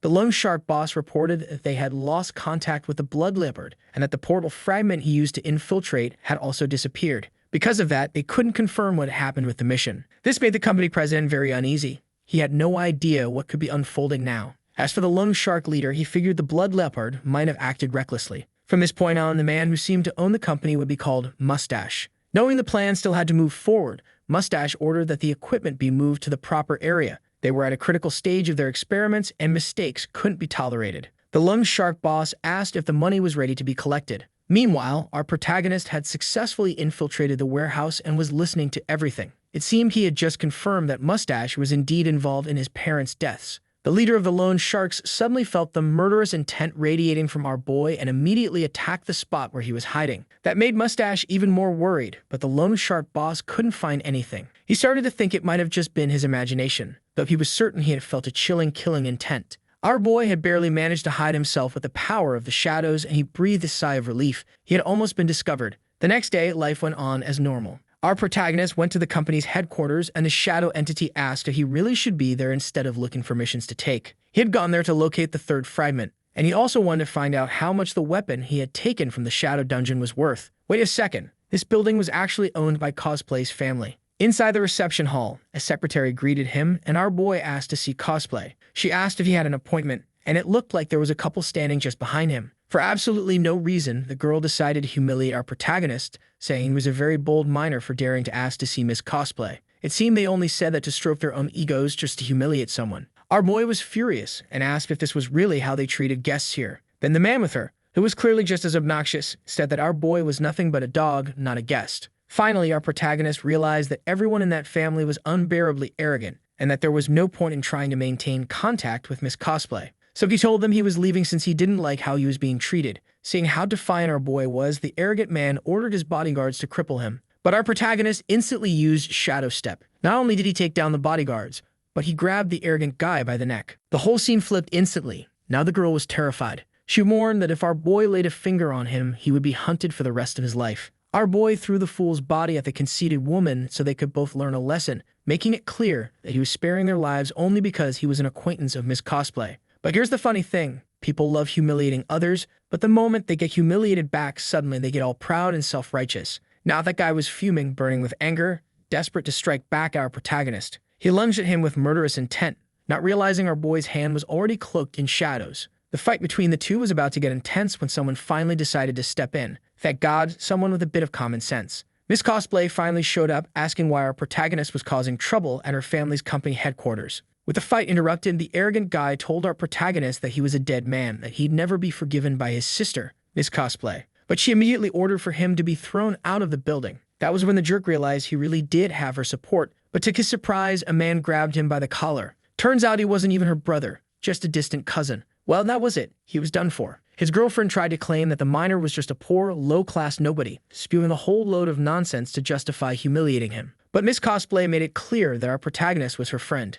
She also ordered that all the guards who had obeyed the arrogant jerk be fired and blacklisted from ever working for the company again. Poor guys? No, they had it coming. Now they were the ones being thrown out like trash. Miss Cosplay was furious that her family name had been used by such conceited fools, warning them that if it happened again, it wouldn't be forgiven. With the situation resolved, she went over to our protagonist. She hadn't expected him to find her so soon and suggested they go somewhere private to talk. She apologized for what he had just witnessed, since the entire scene had been embarrassing. And as they were walking, an employee from the company informed her that the president wanted to meet with her. Miss Cosplay apologized to our boy, asking him to wait just a few minutes, promising she'd be right back. She seemed anxious about the meeting, but the employee said the president hadn't mentioned anything, only that she should come at once. While our protagonist waited alone in that room, someone entered, radiating a crushing amount of power. It was an old man who wanted to know what exactly our protagonist was. By the look of things, this man had to be the company president and supposedly Miss Cosplay's father. Using his ability, our protagonist realized that this man was an A-rank awakened with two very powerful skills.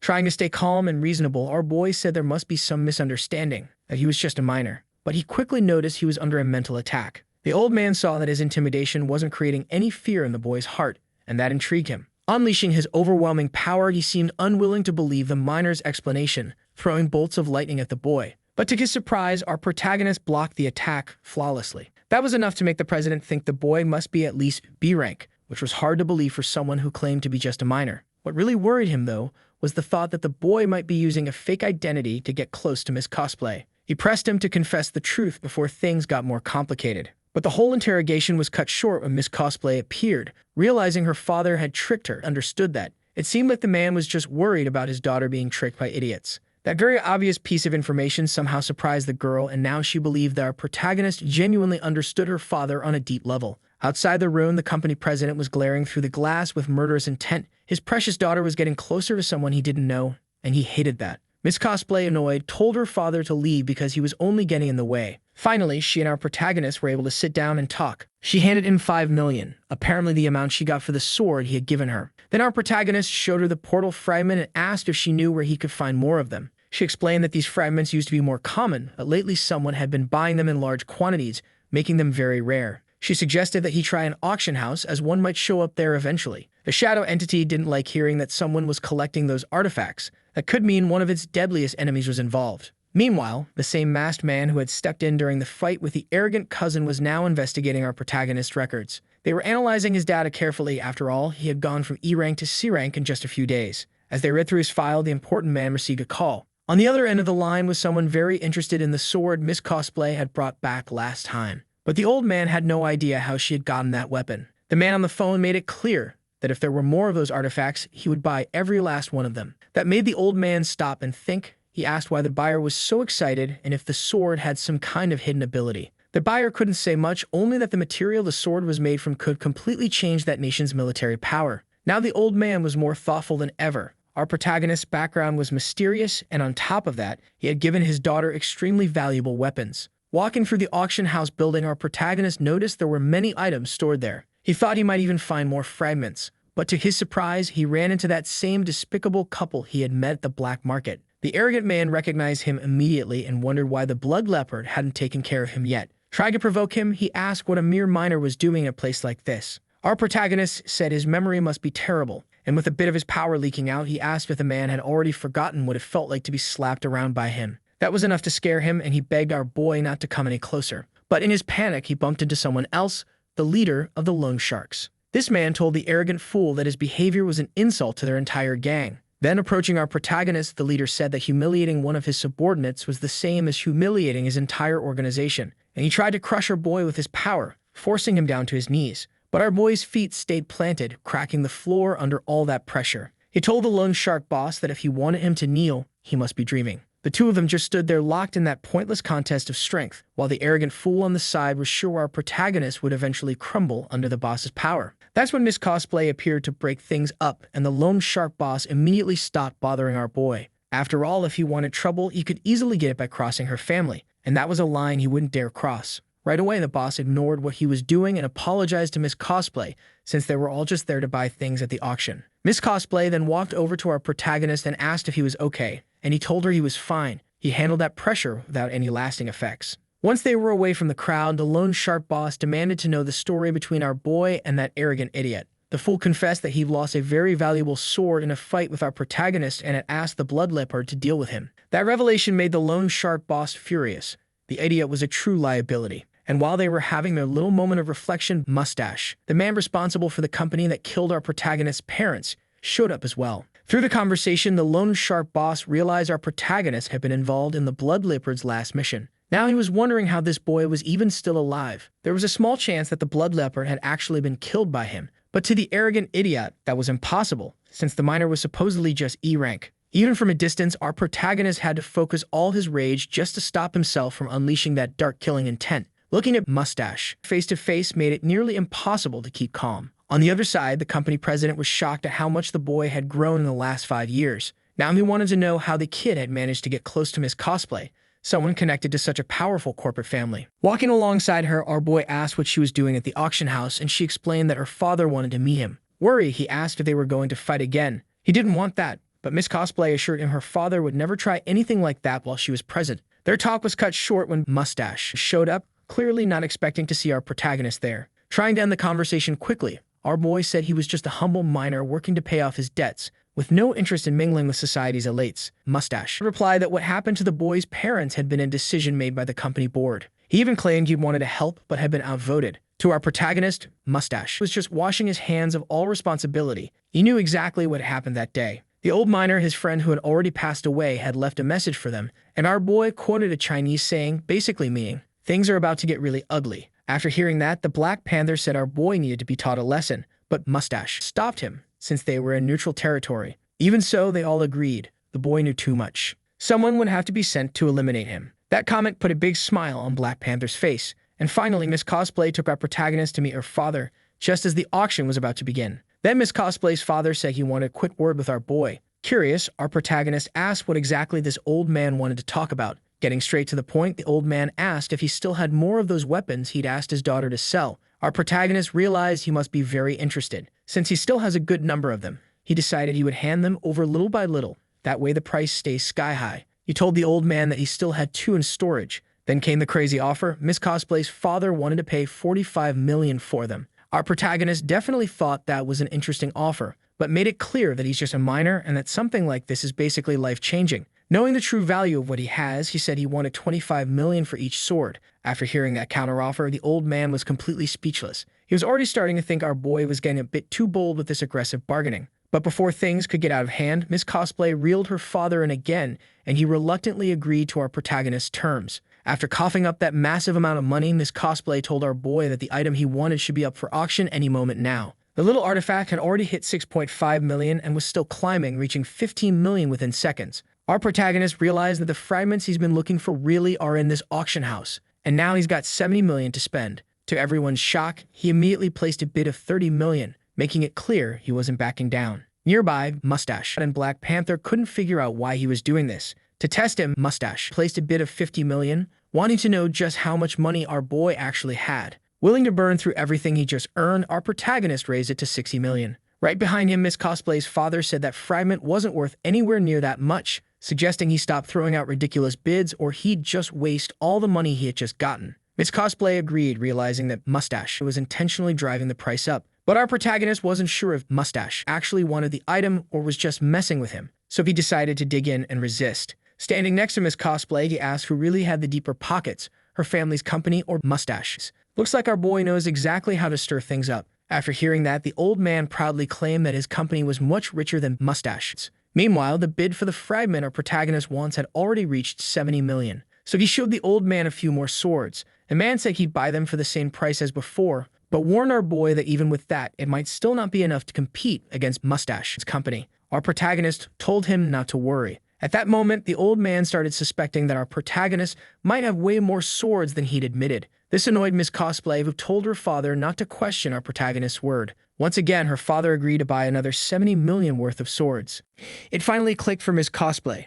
She understood our boy's strategy. He had to act fast for Mustache would win the fragment. So our protagonist went all in and placed a 100 million bid. Mustache knew those fragments were essential for his company's secret project, so he immediately countered with 200 million. Within moments, the price skyrocketed to 500 million, leaving everyone in the auction house stunned at this insane bidding war. Black Panther immediately realized that our protagonist was becoming a serious obstacle in their path. Taking a decisive step, Mustache placed a bid of 1 billion. The entire audience went silent. That's an absurd amount of money. Miss Cosplay could tell that Mustache was willing to turn this into a battle of wealth. Now our protagonist was even more suspicious of him. Behind him, Miss Cosplay's father was clearly uneasy. He wasn't sure if our protagonist could really deliver enough weapons to pay for such a massive sum. Miss Cosplay made it clear that if there was any loss, she would cover it herself and told her father to stop distracting him so he could focus. Then our protagonist raised the bid to 2 billion, completely skyrocketing the fragment's value. On the other side, Mustache was furious. He never wanted to spend that much money on a single fragment.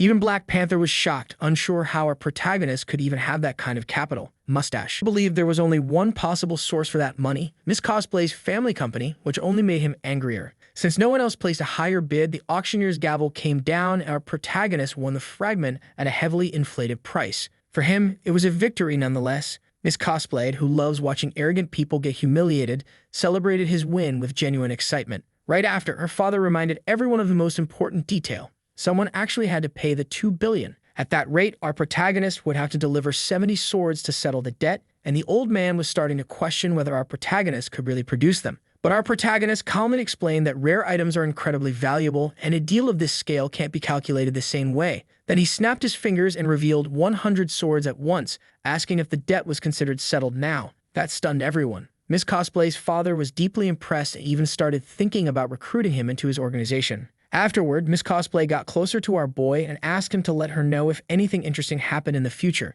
This made her father very nervous. He could tell our protagonist might be getting too close to his daughter. They headed to the auction house's payment area so he could receive the fragment. Before leaving, the old man gave our protagonist some advice. His methods might be unconventional, but Mustache's company was equally formidable, and you should be careful. Sometimes it's better to join forces with people who share the same goals, so those goals can actually be achieved. He suggested our protagonist contact him again soon. Meanwhile, Black Panther was on the phone. Knowing that the old man and Miss Cosplay had already left the building, he reported that it would be our protagonist personally picking up the fragment. Mustache told him to wait until the place was emptier. They couldn't risk making a mess.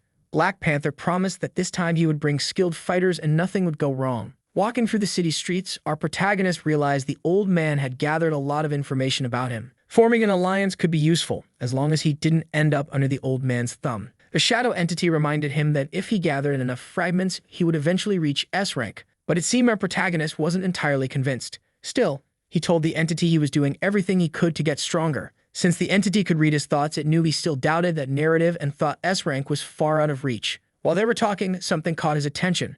His apartment building was on fire. People were fleeing in panic as the blaze spread, and the whole situation was dangerously chaotic. In the middle of the confusion, our boy's phone started ringing. Answering the phone, our boy was told that the Black Panther was already making strategic moves against him. The recommendation was for him to hide for now since they couldn't guarantee his safety. But our protagonist was already surrounded by the Black Panther's henchmen. Among them was that same idiot who had tried to pick a fight with him back at the black market. Fueled by anger, our protagonist glared at those thugs, fully prepared to cause some real chaos right in the middle of the city. But those lowlifes were still convinced they'd easily win this fight. With complete confidence, our protagonist told them that even the Blood Leopard hadn't been able to do what they were trying to pull off now. That line shook them a bit, making them wonder if he was hiding some kind of trump card. But since they had a job to do, the first of them lunged, trying to catch our protagonist from behind with his blade. The only thing he managed to cut was the ground, because our boy had already used the shadows to move, showing off his incredible skill. He struck the poor fool from behind, which shocked the rest of the gang even more. That wasn't supposed to happen, at least not that easily. While the clueless lackeys were scrambling to figure out how to handle him, the coward tried to run away. But within seconds, those goons were turned into a human jigsaw puzzle, giving our protagonist the perfect chance to grab the coward. Now was time for something a little more entertaining. The fool realized his life might be about to end in the most brutal way. As our protagonist beat him down, the guy kept screaming that the director and the Black Panther wouldn't let him get away with this, but the threats didn't work. The guy was hurled straight into the flames, consuming our protagonist's apartment. Just a few seconds later, Miss Cosplay showed up with her loyal bodyguard to rescue him. Standing by his side, she was deeply worried about his condition, but he was fine. Now that he had become a direct target of the Black Panther, she asked what he planned to do next. Our protagonist made it clear he was going to strike back. Seeing how determined he was, Miss Cosplay said she would support him in whatever was needed, though he wasn't sure why she was getting so involved. That's when she revealed that she had been harassed by the Black Panther as well, and now he had gone as far as targeting one of her few friends. She made sure he knew just how rare that was, saying it in a way that felt almost suspiciously personal. But our protagonist saw it as a great opportunity. Even though he had just lost his apartment that night, a new chapter of his life was about to start. And judging by the way things turned out, our boy had just hit the jackpot. He was now staying at Miss Cosplay's apartment. She told him he could stay there until he found a new place of his own. Since the place was usually empty, he could choose any room he wanted. Our protagonist didn't take long to make his choice, but Miss Cosplay quickly said that particular room was off limits. She became really flustered when he insisted, and when he finally stepped inside, he realized the room's decor was very childish. That's when he understood what was going on and teased her, saying that the room's cute style actually suited her personality perfectly. That left her incredibly embarrassed since she didn't want to be seen that way, especially as the heiress of a massive corporation. But to our protagonist, it wasn't a big deal at all. To him, it was just a normal girl's room. And despite being an heiress, Miss Cosplay was still just a woman at the end of the day. In fact, she was even cuter when she acted like this instead of trying to keep up her usual cold and distant personality around everyone else. That compliment left Cosplay Girl incredibly flustered. The closer she gets to our protagonist, the more she doesn't know how to act around him. Trying to hide her feelings, she claims she's only doing all this because she cares about his safety.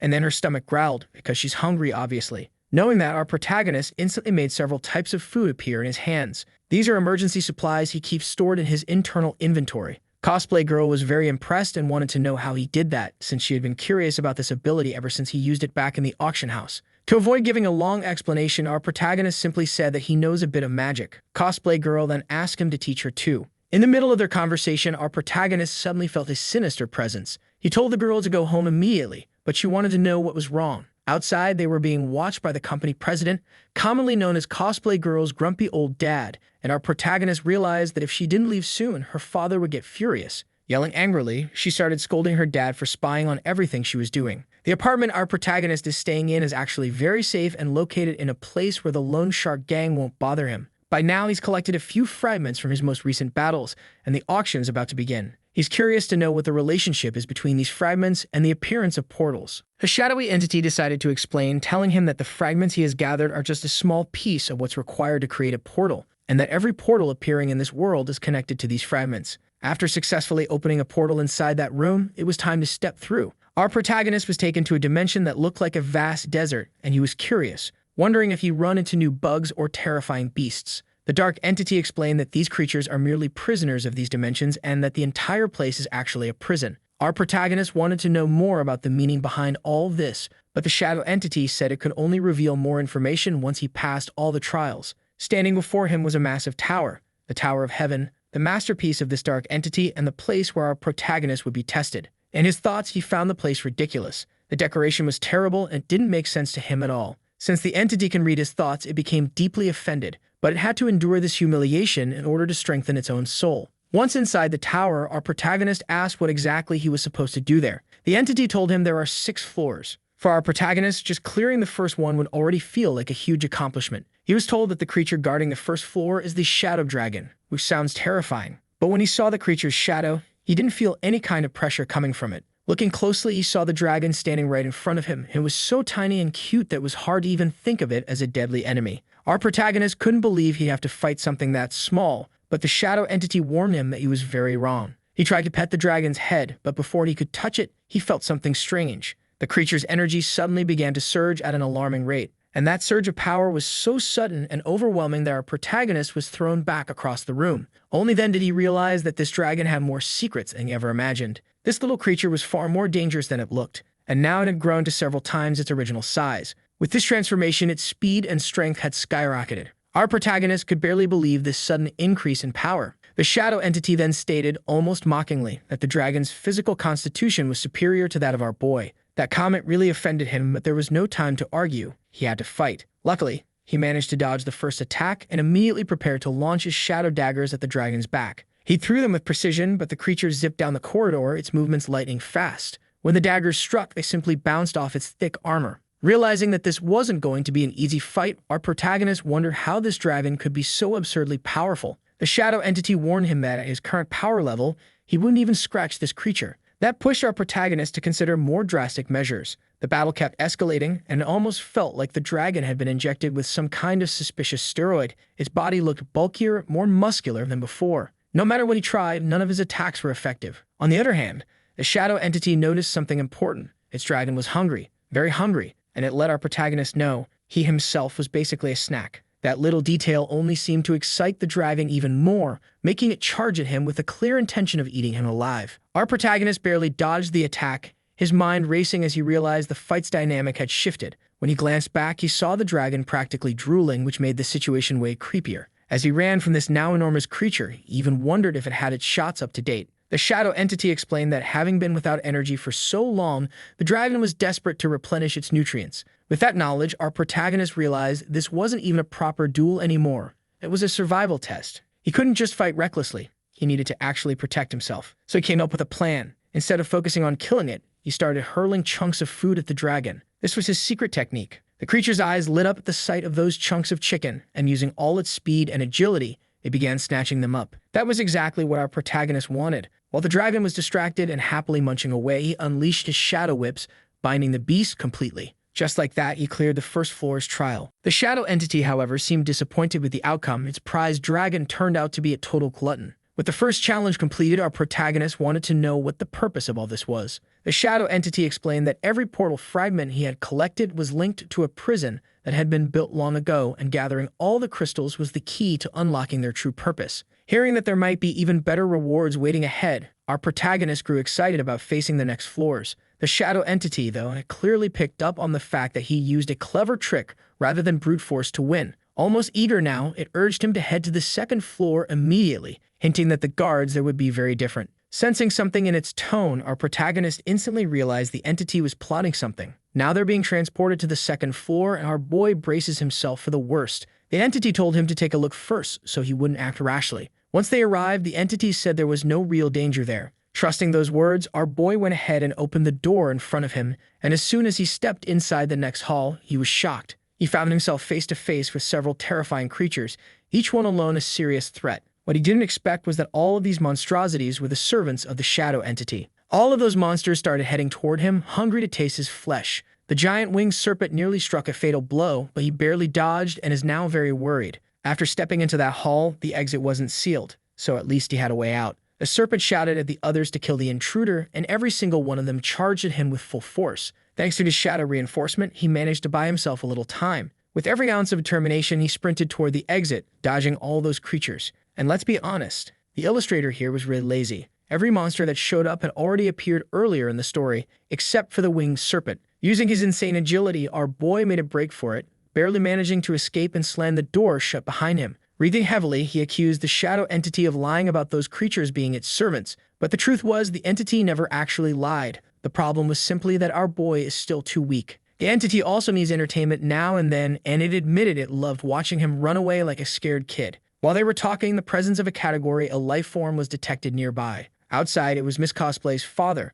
who came to meet our protagonist. Once they gathered in the room, the old man revealed that the Lone Shark gang has become a problem. Our boy admitted that he's been targeted by them and that everything he's doing right now is for his own defense, but he's decided it's time to strike first. The old man explained that the Lone Shark gang has been causing trouble in his territory, but he hasn't acted yet because he wants to know their real motive. He doesn't want to disrupt the fragile balance that exists between the major powers in the city that could wreck the economy. Even if he despises the work of the Lone Sharks, he can't make a move unless they do something truly severe. Otherwise, if he acts too soon, he could trigger a massive power struggle, and someone will inevitably lose. Our protagonist realized the old man doesn't want to involve his family directly in the conflict, which is exactly what he wants too. Still, the old man knows something has to be done and suggested that our boy, together with Miss Cosplay, form a new organization so that an open war could take place properly. He even promised to provide funding and manpower to make it happen in the right way, so other powerful families wouldn't be able to interfere. The old man guaranteed he would protect them. Our protagonist was impressed with how skilled he was at weaving strategies,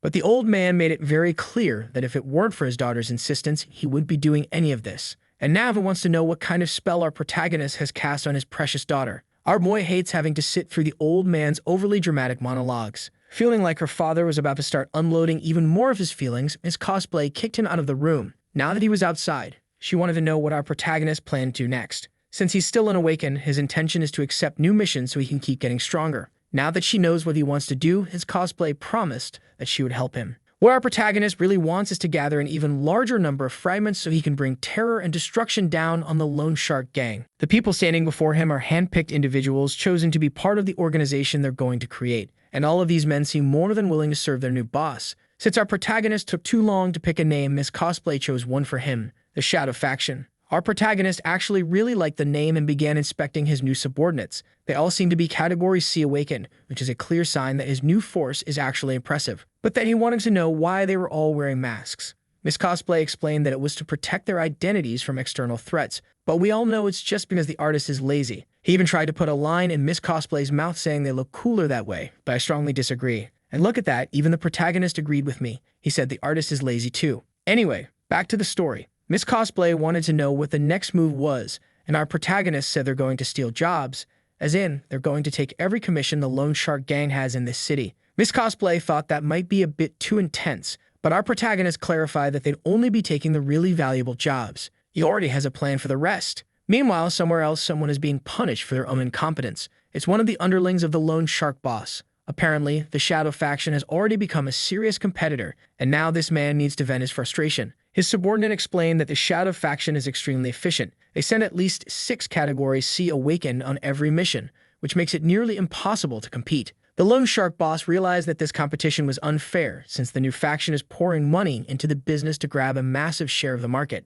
The subordinate also reported that newly discovered excavation sites are being bought up too quickly, leaving them with nothing. But Black Panther doesn't care about excuses. He only wants results. And if his subordinates don't fix this, heads are going to roll. Back with Miss Cosplay, our boy had good news to share. It seems the Lone Shark gang is really hurting and can't keep up with them anymore. Our protagonist made a clever strategic move that forced them to start impulsively buying portals because they can't afford to lose all their profits. And there's an unwritten rule among all miners. Those who work directly in extraction always stash away valuable items to sell for extra cash. They take advantage of this by smuggling the items out in their gear. In the past, Black Panther's gang had mercenaries and spies to find potential targets to rob. Since everything happens in the shadows, no one reports it to the authorities. If the Lone Shark gang loses this method of exploiting the trade, they're in serious trouble. After hearing all of this, Miss Cosplay was still quite confused. She's too pure and doesn't really know how crime actually works. But our protagonist knows better. All of the dimensions he had visited recently were useless,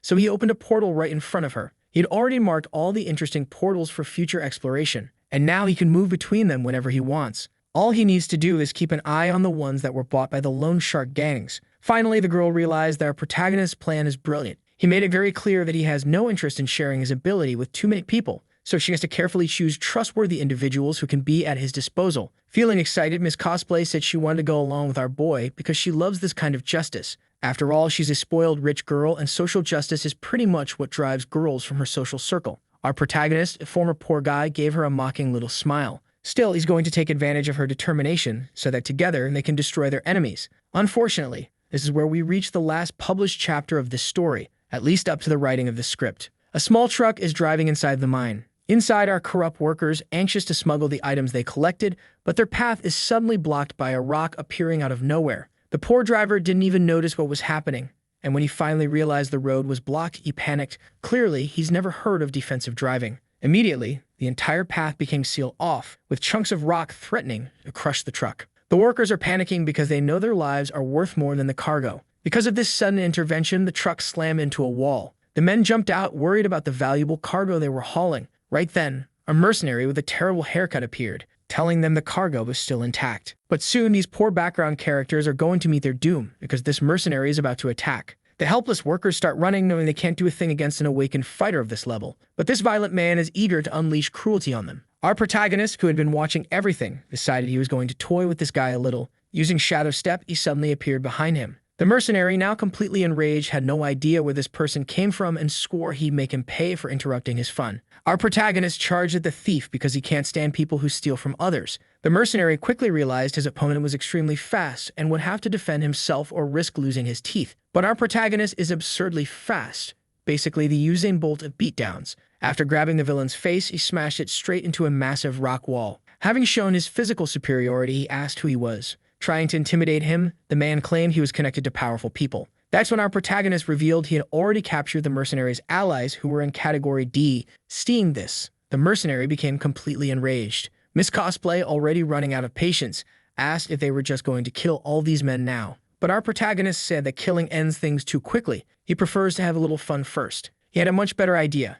Channeling dark energy into his hand, he gripped the mercenary's skull tightly. Now it was time for a little interrogation. This guy was going to tell him everything he knew about the Black Panther. Otherwise, he was going to be in serious trouble. He was also ordered to tell his boss that the ones responsible for this attack were the Shadow faction. Meanwhile, over at the hospital, Black Panther found his subordinates completely beaten and broken. He couldn't believe that this rival faction had grown so powerful in such a short amount of time. His subordinate explained that the situation was even worse. Those who had been defeated were suffering from severe injuries, and it would take at least 6 months for them to fully recover. That meant a ridiculous amount of money would have to be spent. While they were still discussing this in the hospital, he informed Black Panther that 2 other teams had also been completely wiped out. Furious, Black Panther demanded to know who was responsible for all of this. That's when he found out it was our protagonist. That revelation only made him angrier. He couldn't believe our protagonist was moving between portals with that kind of speed. But against his expectations, his subordinate showed him a video that proved beyond doubt that it was our protagonist. In the recording, our boy could be seen brutally beating Black Panther's men to a pulp, and it was clear he had done it on purpose. He even noticed the hidden camera and used it to send a direct message to Black Panther, telling him to come deal with this personally. After all, the medical bills for all those injured subordinates must already be costing a fortune. Provoked to his breaking point, Black Panther crushed the tablet in his hands and made a promise. He was going to kill our protagonist, or at least try to like that video that helps Mamoru make more juicy content for his viewers, activate the cheeky little bell, and I'm out. Our protagonist is walking through an area full of warehouses. Miss Cosplay is with him and she asks why they were brought to that place. When our boy explains that during his last investigations, he found some Black Panther mobsters near those buildings, and he believes that very soon the Black Panther himself will be involved in the upcoming crimes, the girl immediately realizes that our protagonist wants to loot the place while the mobsters are away, and that is exactly what our genius plans to do. As he admires the area, he notices his phone ringing. He's being informed that the Black Panther has just left for the portal to Dimension Number 3, which is great because now he'll have plenty of time. As expected, the Black Panther will be gone for a long while, but since our guy is cautious, he's going to annoy that jerk just enough to give his friend the time she needs so she can loot everything. Hearing this plan, she gets scared because she knows the Black Panther is B rank, and our boy might need help, but he makes it clear that it won't be necessary. He doesn't intend to get into a direct fight, and even if things actually get dangerous, he can simply open a portal and leave. With that in mind, the girl wishes him good luck. In that other dimension, the Black Panther thinks today is his lucky day because the loot in that place is extremely valuable. One of his lackeys is impressed by the Black Panther's presence, saying that as soon as he showed up, our protagonist got terrified and didn't interfere with anything. To that mobster, miners are just trash, and even with help from C-rank people, they wouldn't be able to do a thing. But after saying that, he suddenly senses a malicious presence. The Black Panther instantly looks back, wanting to know who arrived. One of his subordinates is already being choked, and our boy is impressed by the senses of someone who's at B rank. While several background characters line up behind the Black Panther to get beaten, our protagonist wants to know why they're so tense, since he's just a miner. The poor guy being choked begs to be saved, and our boy says no one should move. Otherwise, this extra might end up in serious trouble. Showing how deeply tied to the mafia he is, the Black Panther not only ignores that warning but also attacks his own subordinate. After getting hit by the flames, the poor guy turns into a human keyboard, which greatly entertains our protagonist. Soon they notice that our protagonist has vanished.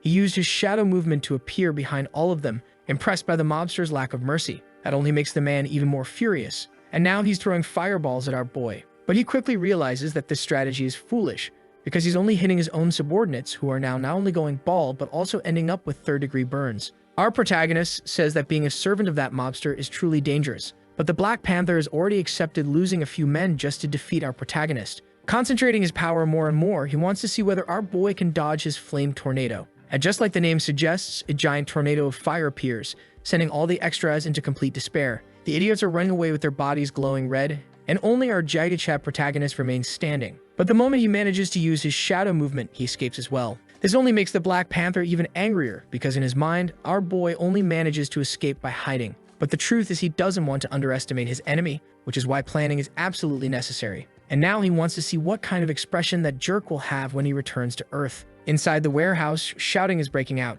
Some idiots are saying they were victims of a robbery carried out by our protagonist's team, and there was nothing those lackeys could do. Knowing how much he lost, the Black Panther is completely furious. He decides to burn his own subordinates. Now he realizes that Miss Cosplay has many allies. Driven by a hatred that only capitalism can create, he promises that his revenge will be extremely cruel. The Black Panther tries to argue with his boss since he lost billions in this little stunt, but he gets no support. It could start a war between two very influential families. At the moment, Miss Cosplay is completely out of their reach. Not to mention that they are at a critical stage of the experiment they're working on. So the Black Panther needs to keep his own impulses in check. But he says he can't stand this situation and is willing to kill our protagonist and his little girlfriend, and after that he'll leave the city himself. But then he realizes he was being far too insolent toward his boss. That mustached old man has made pacts with every type of evil entity, and he's ready to shut the Black Panther up right there, making him push daisies from the wrong side of the dirt. The Black Panther has to kneel because he ended up ripping part of his underwear. The old man tells him not to worry about such a small amount of money, because once their experiment succeeds, he promises he'll help him get revenge. As the boss walks away, the Black Panther thinks he's never been humiliated like this in his entire life. Now he's determined to take care of this task personally. Our protagonist needs to pay for what he's done. Inside her family's car, Miss Cosplay tells one of the extras that our protagonist is truly very smart. Since the poor guy isn't paid to listen to this kind of thing, he asks the driver to hurry because the young lady beside him is clearly missing her boyfriend. She becomes embarrassed immediately, since she never said she missed him. But that bodyguard has had enough. He heard our protagonist's name 24 times that day. While they're talking, the extra notices that a truck is heading straight toward them. The poor guy tries to react quickly to prevent anything worse from happening to the one who pays his salary. Using all the supreme skills, he manages to get both of them out of the car through the window, avoiding the worst part of the collision. Because of the force of the impact, the flammable material inside the truck is now leaking. It doesn't take long before a fire breaks out. They watch in shock at the destruction caused by that truck. That's when Miss Cosplay senses the presence of someone absolutely despicable. The Black Panther has arrived with his lackeys. Her bodyguard immediately orders everyone to protect the young lady. Filled with the confidence of someone who grew up in a protective social bubble, Cosplay says the Black Panther is ignoring reality. With so few lackeys, he won't be able to do anything. The moment she says that, she starts feeling something strange. Now she has a pounding headache, and her bodyguard realizes something is very wrong with this water. The Black Panther's malicious stare makes it obvious that he planned everything happening right now. What's falling from the sky isn't ordinary liquid. It's spider venom, strong enough to knock out even someone from A-class within hours. The bodyguard tells the fool clearly doesn't understand the consequences. Trying to intimidate him, the mobster says he can do whatever he wants with that girl, and now he's giving him two options. The first is to pay a small sum of 10 billion, and the second is to watch live everything he plans to do to that spoiled girl. Our protagonist agrees to hand over the money. He wants to know where he should deliver it. The Black Panther tells him to meet at the warehouse that was robbed, but our protagonist must come alone. Knowing how strong he currently is, the shadow entity strongly recommends that he not die, because that would be quite problematic. But our protagonist won't abandon his companions. That goes against his principles. And besides, he doesn't know who's actually going to die today. Following the mobster's rules, our protagonist goes to meet him. The Black Panther wants to know where the money is, but our protagonist wants to see his ally first. Willing to cooperate, the Black Panther orders them to bring the spoiled girl. That immediately worries our protagonist because a crane starts moving. The poor girl is hanging helplessly, unable to speak because she's been gagged. Seeing she's at least still alive, our protagonist opens his storage space, revealing a large amount of money requested by the mobster. His lackeys check to make sure it's real and are delighted to confirm that it is. Now that the exchange is done, the mobster needs to release the girl. But now that he's received his payment, being the extra he is, he no longer intends to cooperate. Our protagonist cannot be allowed to leave alive. Knowing he would be betrayed in this deal, our protagonist reveals a surprise. He activates a device and the entire pile of money begins to glow, exploding right in front of those idiots. A cloud of smoke rises and the Black Panther has no idea where our protagonist might be. But he quickly finds out since he's almost struck by his blade. After dodging the attack, the Black Panther tries to use his flames to fight. But our protagonist is shocked by how foolish he is. The guy just produced fire in heavily polluted air, causing yet another uncontrolled explosion. This time the flames are much bigger, almost reaching the spoiled girl's body. She watches everything carefully, worried about her boy. Before she can understand what happened, someone manages to cut the rope tying her. She thinks she's about to crash to the ground, but when she opens her eyes, she realizes she's safe. She's in our protagonist's arms and he's riding a dragon. The two of them are about to leave through a dimensional portal, which leaves the Black Panther absolutely furious. He believes that once he manages to capture our boy, everything will be his, but half his lackeys were injured in the process. Even so, he calls the remaining half to follow him into that unknown portal. After passing through the gate, the crowd of fools tries to chase our protagonist. They were tricked into entering a massive castle and the spoiled girl is worried about it. But our protagonist plans to use the presence of all those extras to solve a problem for him. He then asks the girl to hide beside the dragon because our boy wants to have some fun. As soon as he jumps from the creature, he assures her nothing bad will happen to her. The shadow entity immediately realizes he's trying to use those people to reach the second floor, and that's exactly what he intends. The entity is shocked that our boy manages to exploit the rules like this, and our protagonist is focused on the reward he'll get, an armor capable of resisting A-rank attacks. Now that he's waiting for the fools to arrive, he has to defend himself from a fire attack. He quickly notices his enemies are being very cautious. The Black Panther believes he has our protagonist completely cornered. But for our boy, there's no reason to run or escape. He already rescued the spoiled girl. Everything left now is for fun. Ready to use his shadow powers once again, he's eager to discover the limits of his own strength. To the Black Panther, this poor kid must have lost his mind. He immediately hypes up his extras, saying our boy is completely alone. Once they finish him off, they'll get to enjoy the woman he saved. Our protagonist knows he doesn't have the advantage in numbers, but there are many ways he can overcome them. It's time for them to meet the creatures inside this place. Behind him, a massive door opens, revealing hungry and dangerous eyes. It's time to make these idiots help him clear that floor. After seeing those creatures, the Black Panther and his men are terrified. They now need to be extremely careful, otherwise their deaths will be agonizing. The Black Panther keeps his focus, summoning flames to fight the first monster. He tries to push the creature back with all his strength. It looks like his flames actually made some difference. The one enjoying this whole fight is our young protagonist, noticing that his enemies are doing everything they can to survive. Now he manipulates his shadows to create a weapon, forming a massive war hammer in his hands, ready to draw the creature's attention toward his enemy. He strikes the fireball with all the strength he has. At the moment of impact, he realizes how impressive that force is. He has to be careful. Meanwhile, the other fools also need to keep fighting for their lives. After delivering that powerful strike, our boy needs to catch his breath for a moment. The Black Panther notices our kid won't be able to block many more of his attacks, which he finds very interesting. But our protagonist only wanted to block the first one, hinting that his enemy should look around. That's when the Black Panther finally understands he's completely surrounded by threatening creatures. This only makes him even more furious. And with the monsters fully entertained, our protagonist is free to continue his journey. That's when the villain realizes he has been completely fooled by our boy. His rage grows even stronger, and now he's burning with flames, ready to destroy everything. He launches a massive attack at the monster standing before him, but quickly notices he'll have to repeat that many more times. He swears he'll take down our protagonist no matter what. At last, our boy manages to move deeper into the castle and wants to know if the shadow entity is lying, because an armor capable of resisting A-rank attacks sounds too good to be true. The entity says it has no reason to lie, and it seems something suddenly appears in his path. Standing before them is the builder of that floor, who seems to have been defeated by time itself.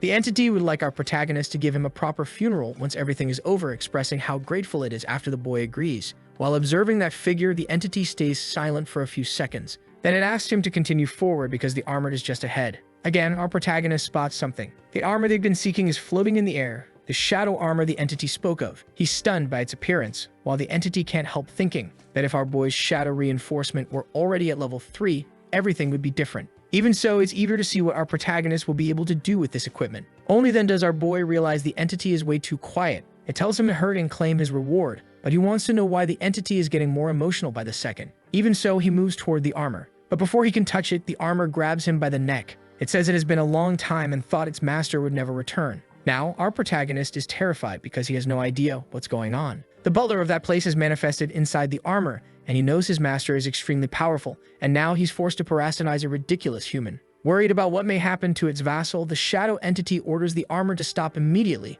making it clear that this is a command. For a moment, the armor questions whether this is truly happening. It recognizes that its master no longer has the right to issue such an order. Its soul wandered inside that armor only to extend its life. What returned is just a fragment of its former master's soul, and now it decides it will refine it, reaching level 3 of shadow strengthening and turning that armor into a vessel for its own soul. With his neck being squeezed tighter and tighter, our boy starts to panic. Now that they're communicating through the mind, our protagonist asks whether he would be able to win if he surrendered control of his body to the entity. The entity is stunned. It notices our boy isn't afraid of completely losing control. He says the situation is far too dire for jokes, and if the entity could really take over that easily, it wouldn't have returned his body the last time. And it seems that's true. Now the two of them are functioning as if they were one. Our protagonist's eyes shine violently. It's time to show this armor who's in charge. But the artifact knows that in the current state, the power of its former master is only at A rank, not enough to be intimidating. Still, he says it's more than enough to beat up this unruly vassal, and the armor is stunned to realize he actually controls the domain of shadows.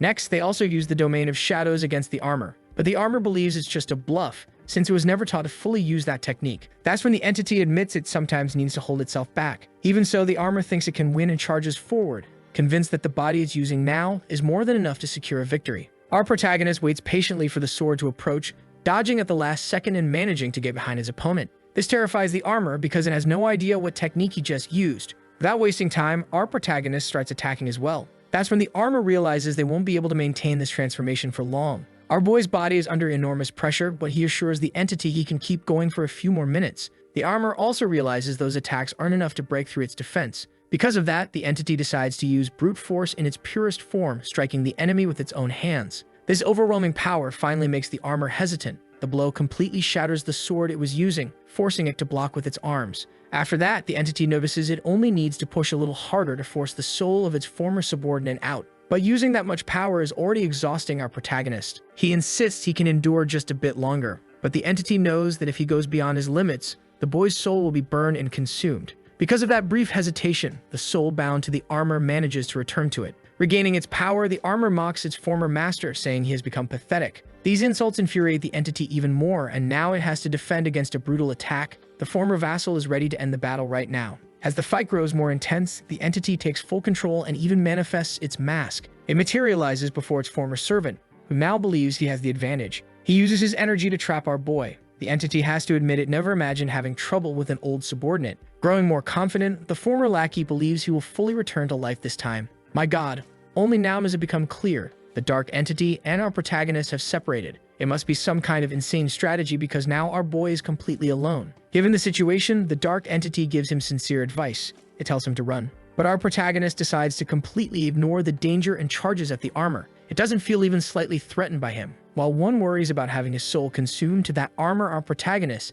is nothing more than an ant attempting the impossible. And because of that, he is brutally beaten. Our boy is coughing up a lot of blood. The dark entity reminds him he's only C rank, and it's time to escape before things get worse. Now our protagonist has a very intimate moment and decides to open his heart. He says he was treated like a slave from the beginning, forced by the entity to fight in other dimensions and level up, forced to obey all of that entity's commands. Now that they are separated, whether he flees or not is his choice alone. And with courage burning inside him, our boy charges in again. While striking his enemy, he realizes that before he relied on shadow energy to fight, but now he himself can contribute to taking down this traitor. The armor is simply waiting to see how far our boy's body can last, since to it he's nothing but a fool. Pushing past his limits, our protagonist says it's up to him to decide what happens. And this time he charges forward with absolute determination. Only then does he notice his body is falling apart. Even worse, it's as if he's turning into shadows themselves, being consumed by them. Watching closely, the traitorous subordinate is sure our protagonist is a complete idiot, saying that for an old master he chose someone exceptionally stupid. Even his shadow entity is fading now, begging our boy not to push himself any further. Apparently, both of them are absorbed by the cursed armor, which now smiles like a villain,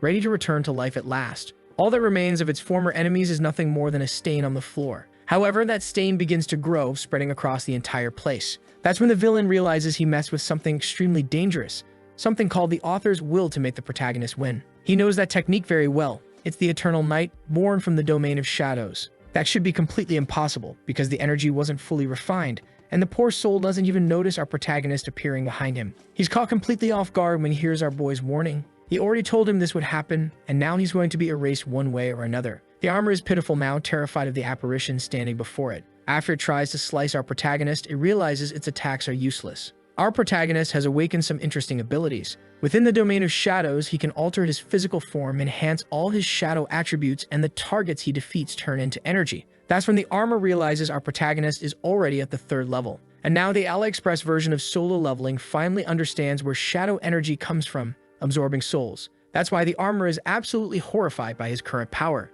And our protagonist wants to know what this poor soul plans to do after being kicked out of the armor. He blasts it with a devastating attack. Terrified, the traitor does everything he can to dodge. But our protagonist is already behind him, ready to evict the parasite from his new armor, and he better do it right now. After striking the armor with everything he has, the intruder is thrown to the ground. Even so, his strength still isn't enough to defeat him, since that armor endures A-rank blows. If our protagonist can't break the shell, he'll try something else. The intruder thinks our boy is just being reckless, but every time he tries to land a blow, his strikes hit nothing but air. Now, our protagonist begins turning into shadows and slowly enters the interior of the armor, leaving his enemy completely shocked. He tries to purge the presence of this invader, but little by little, the soul possessing the armor is forced out, thrown out entirely. At that moment, the intruder realizes he no longer has the artifact's protection. Finally, our protagonist understands why he hid inside it. The armor absorbs shadow energy to compensate for the damage the soul takes. And now that he's defenseless, the intruder will only grow weaker. Believing he still has some strategic advantage, he tries to retreat, but our protagonist isn't letting that happen.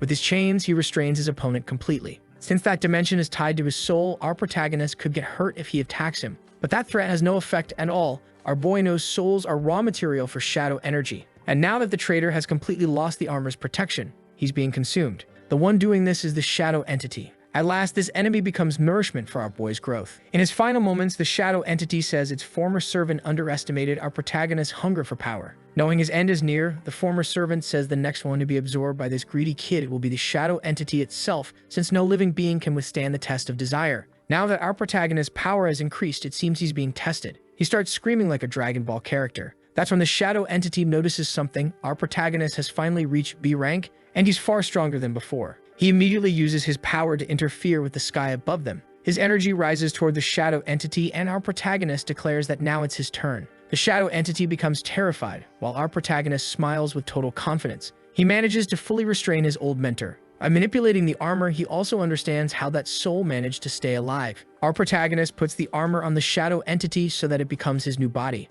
This result shocks the entity. It never expected something so considerate from our boy. He says his mentor has a very dark personality and complains that if he absorbed him, it would give him stomach problems for sure. And besides, that armor is huge and ugly. He refuses to wear it no matter what. Let's be honest. Anyone who read that masterpiece Solo Leveling can't avoid seeing the reference now that the shadow entity is suited up in armor. Back in the previous hall of the castle, the Black Panther's subordinates are having a rough time. But he doesn't care about their lives.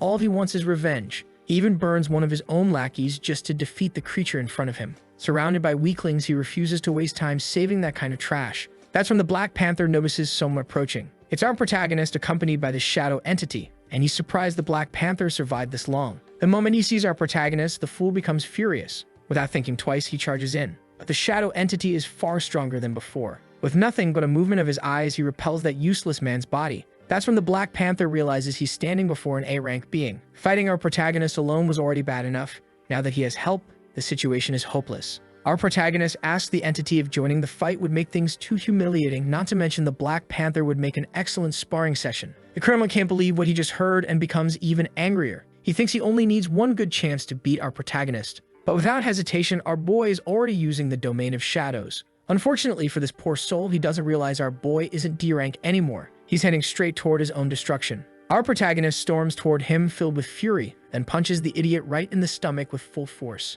And if he felt like using the bathroom before, it definitely just happened now. Still trying to recover from the damage, the criminal sees that our protagonist hasn't stopped attacking. Feeling insulted, he decides to use his flames as well, but that doesn't scare our boy at all. Both of them unleash their energy to the fullest, but all the Black Panther manages to earn is another beating. That's when he notices our protagonist has already reached B rank and it happened far too quickly. Our boy explains he got a little help from a few idiots who decided to make his life harder. Realizing our protagonist has become much stronger, the Black Panther grows even more enraged. He charges forward for another attack, claiming that nothing will change the outcome of this battle because he believes his strength is far superior to our boy's. He launches several strikes, but none of them manage to hit our protagonist. Watching the fight closely, the shadow entity tells our boy that within the domain of shadows, he doesn't need to use his own energy. He can actually command and use the energy around him, turning the enemy's own power against him. That is the true essence of darkness. Our boy says he understands the message, but what he's really not used to is the entity acting like an excellent teacher. That's genuinely surprising.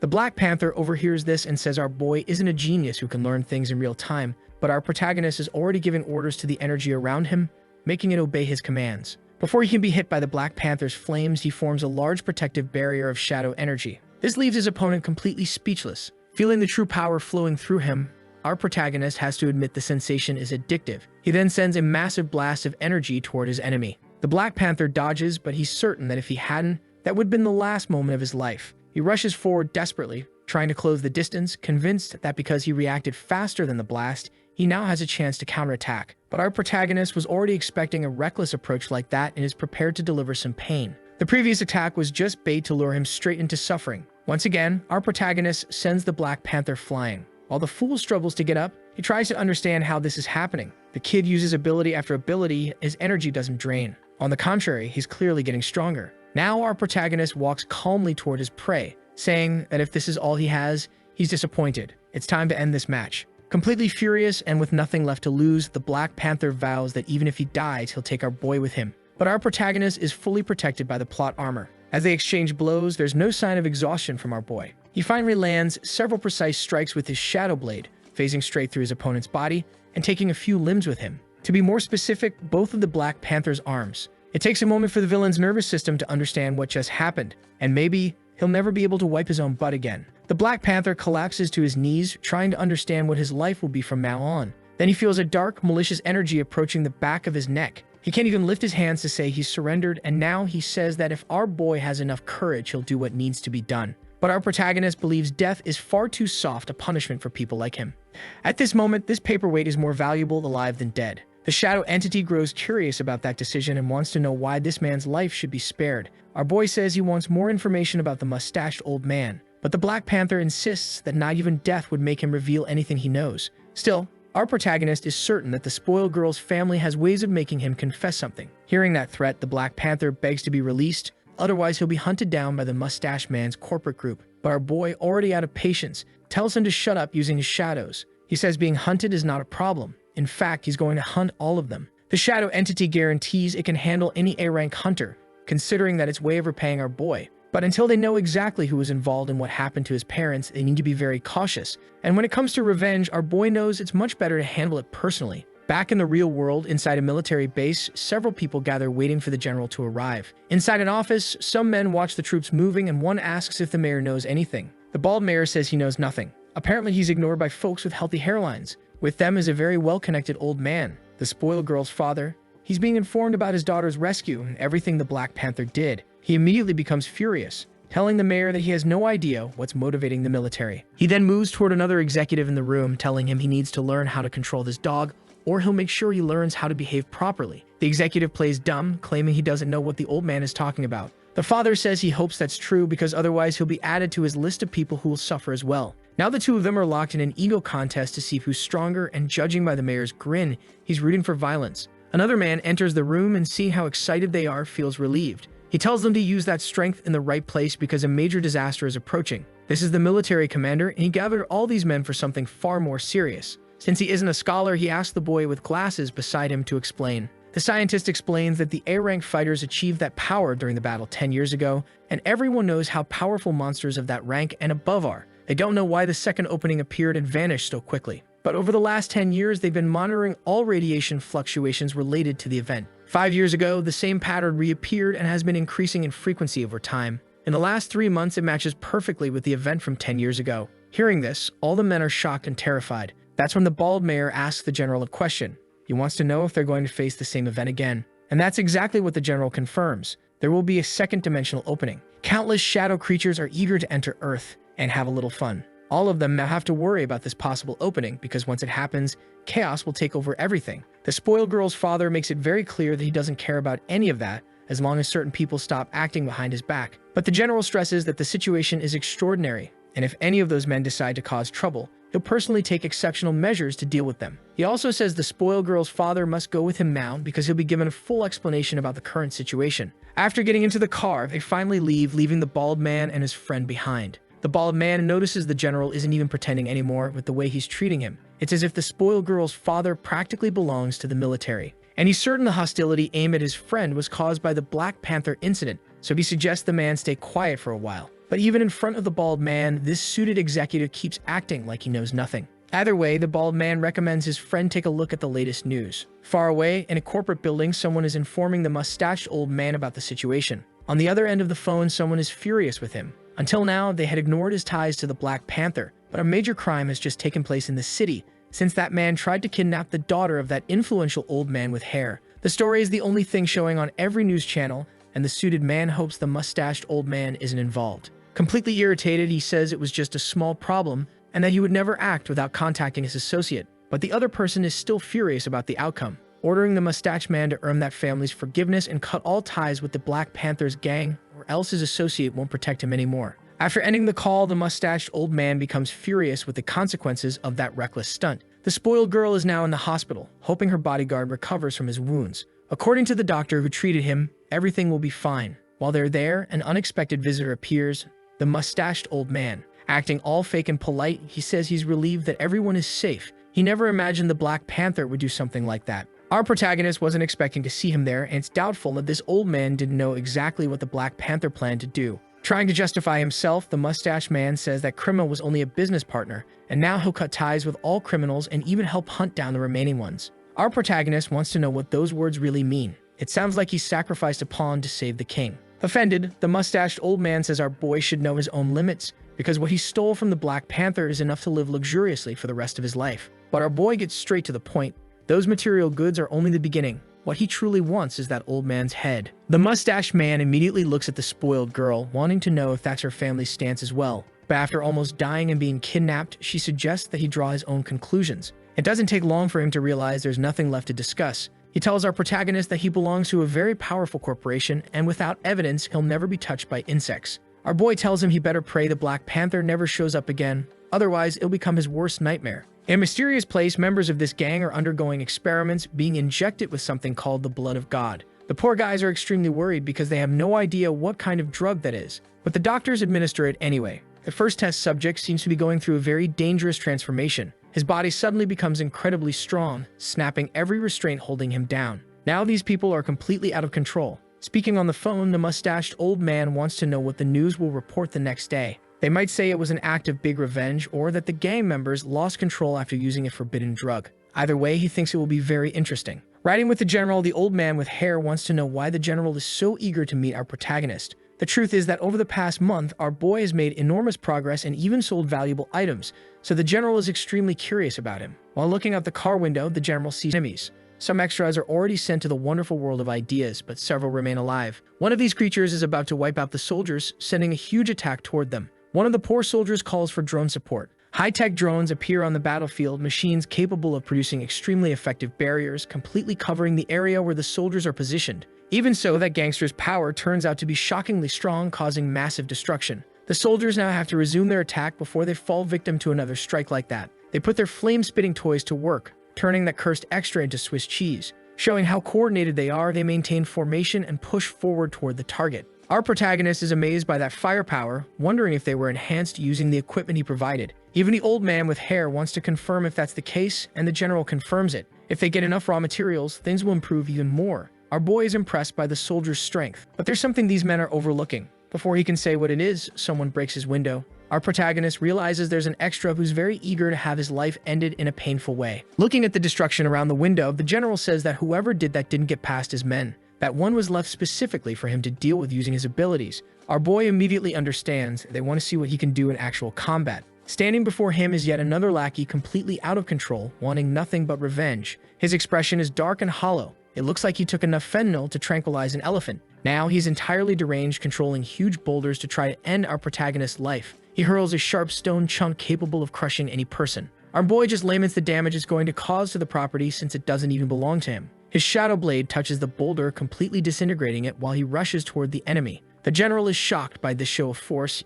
He thinks our boy must be at least B rank, maybe even higher. The old man with hair thinks he's exaggerating, but the general tells him to watch closely because it doesn't even look like our protagonist is using his full potential. The drug-filled extra tries to harden his arms with stone to block the attack, and even then he absorbs a good amount of the damage from our protagonist. Now our boy wants to know how these extras leveled up so quickly. He has no idea what drug they took, but he wouldn't mind having 2 grams of it for personal research. But the lackey doesn't answer. His mind is fully rotted from the drugs, leaving him unable to say anything coherent. Our boy realizes this substance must be extremely strong, so it's best it stays illegal. Now the out-of-control extra unleashes his intense power again, shouting that he's not a normal human anymore. Moments later, his entire body turns into stone. To our protagonist, that's great. It's easier to be cruel to something that's no longer human. But what he really wants in this fight is to avoid showing his full power in front of those 2 curious old men. Using only the first stage of shadow reinforcement, he believes it's enough for the situation. And it really is. The stone monster is completely obliterated. The general says the early reports about our protagonist were exaggerated, but after witnessing it firsthand, he now thinks those reports were way too modest.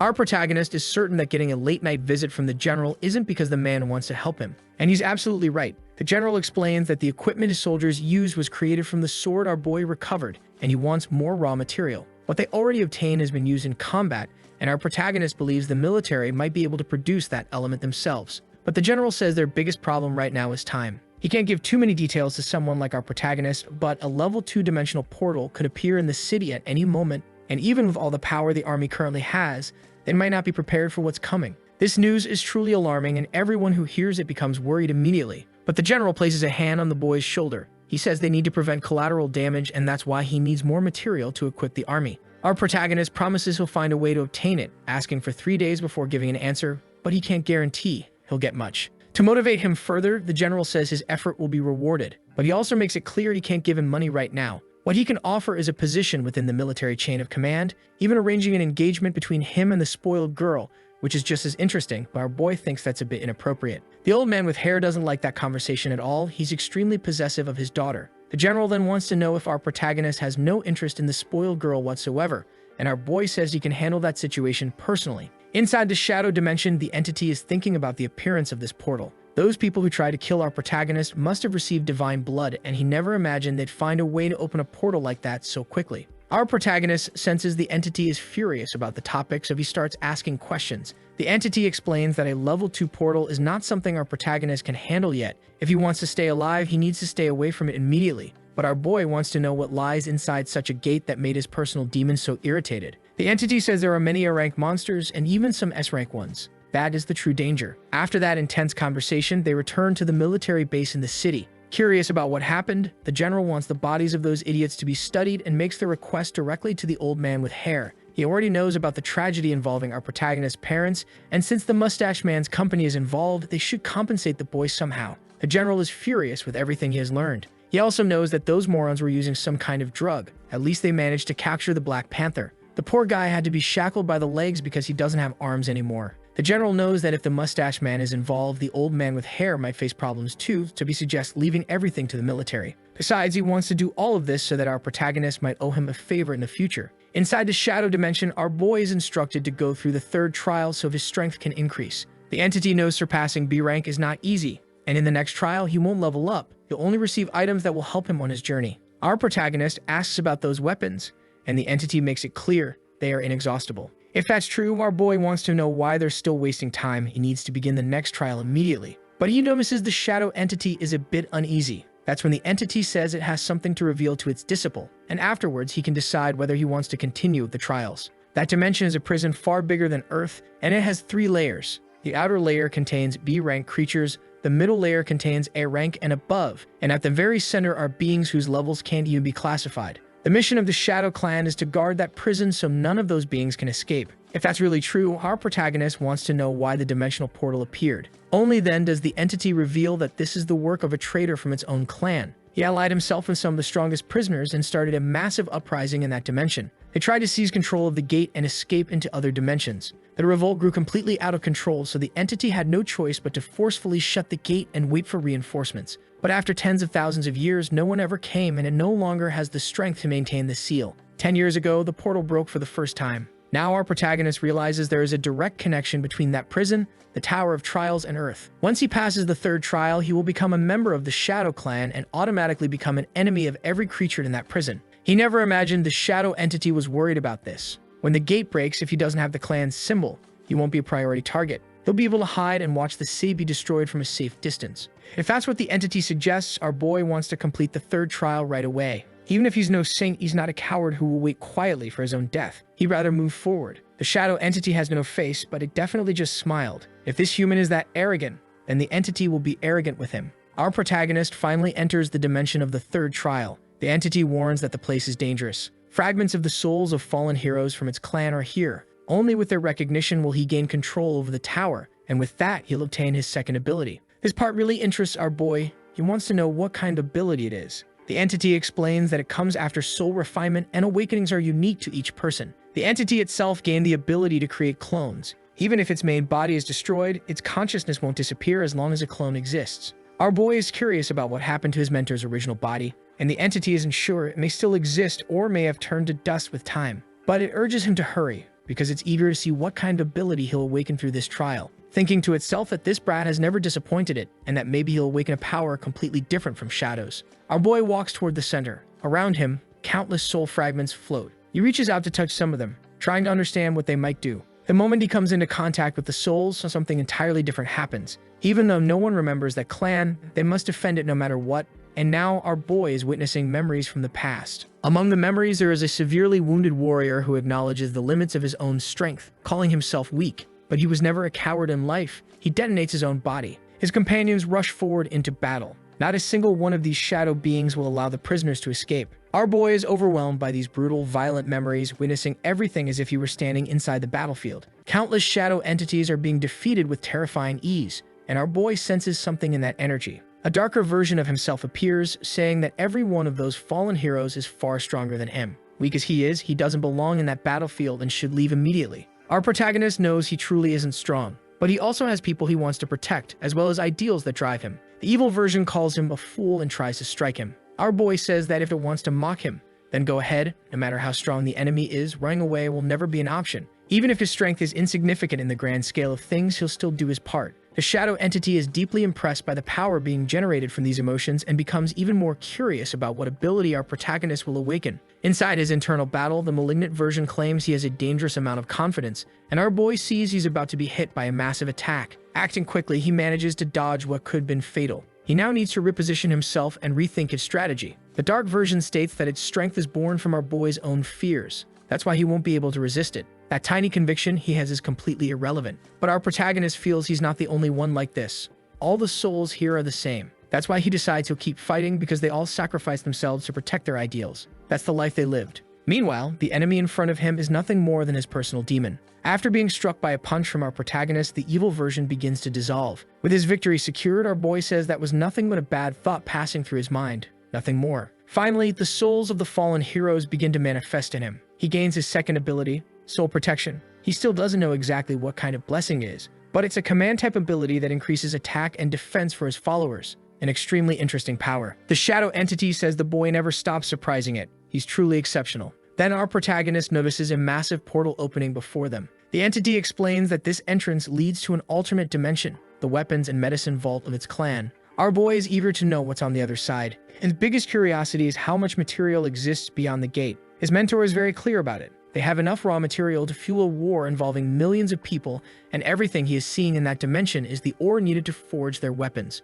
Our protagonist feels like he just won the lottery. Everything here is invaluable. His mentor explains that the next levels are simulations of what he has already done, meant to help him refine his abilities. Immediately, our protagonist asks what the 6th level of the tower is, but the shadow entity firmly tells him he is not qualified to know the truth yet, and it hopes he never will be. Our boy doesn't like all this unnecessary mystery from his mentor, and he starts imagining all kinds of conspiracies. Since the entity can read his thoughts, it has to force itself not to react to that nonsense. Meanwhile, in the world of the living, the Mustache Man's scientists are working hard. The criminals who used the divine blood were defeated, and they were taken down by the military, which is genuinely surprising. On top of that, the Black Panther is imprisoned as well. The moment he hears that, the mustached old man becomes extremely worried. That subordinate should already be dead. Since he knows too much, he might betray them while in prison. So the old man orders the scientists to speed up the plan. It's time to move on to level 2 immediately. But one of the researchers says the area hasn't been evacuated yet. The mustache man doesn't care about those useless lives.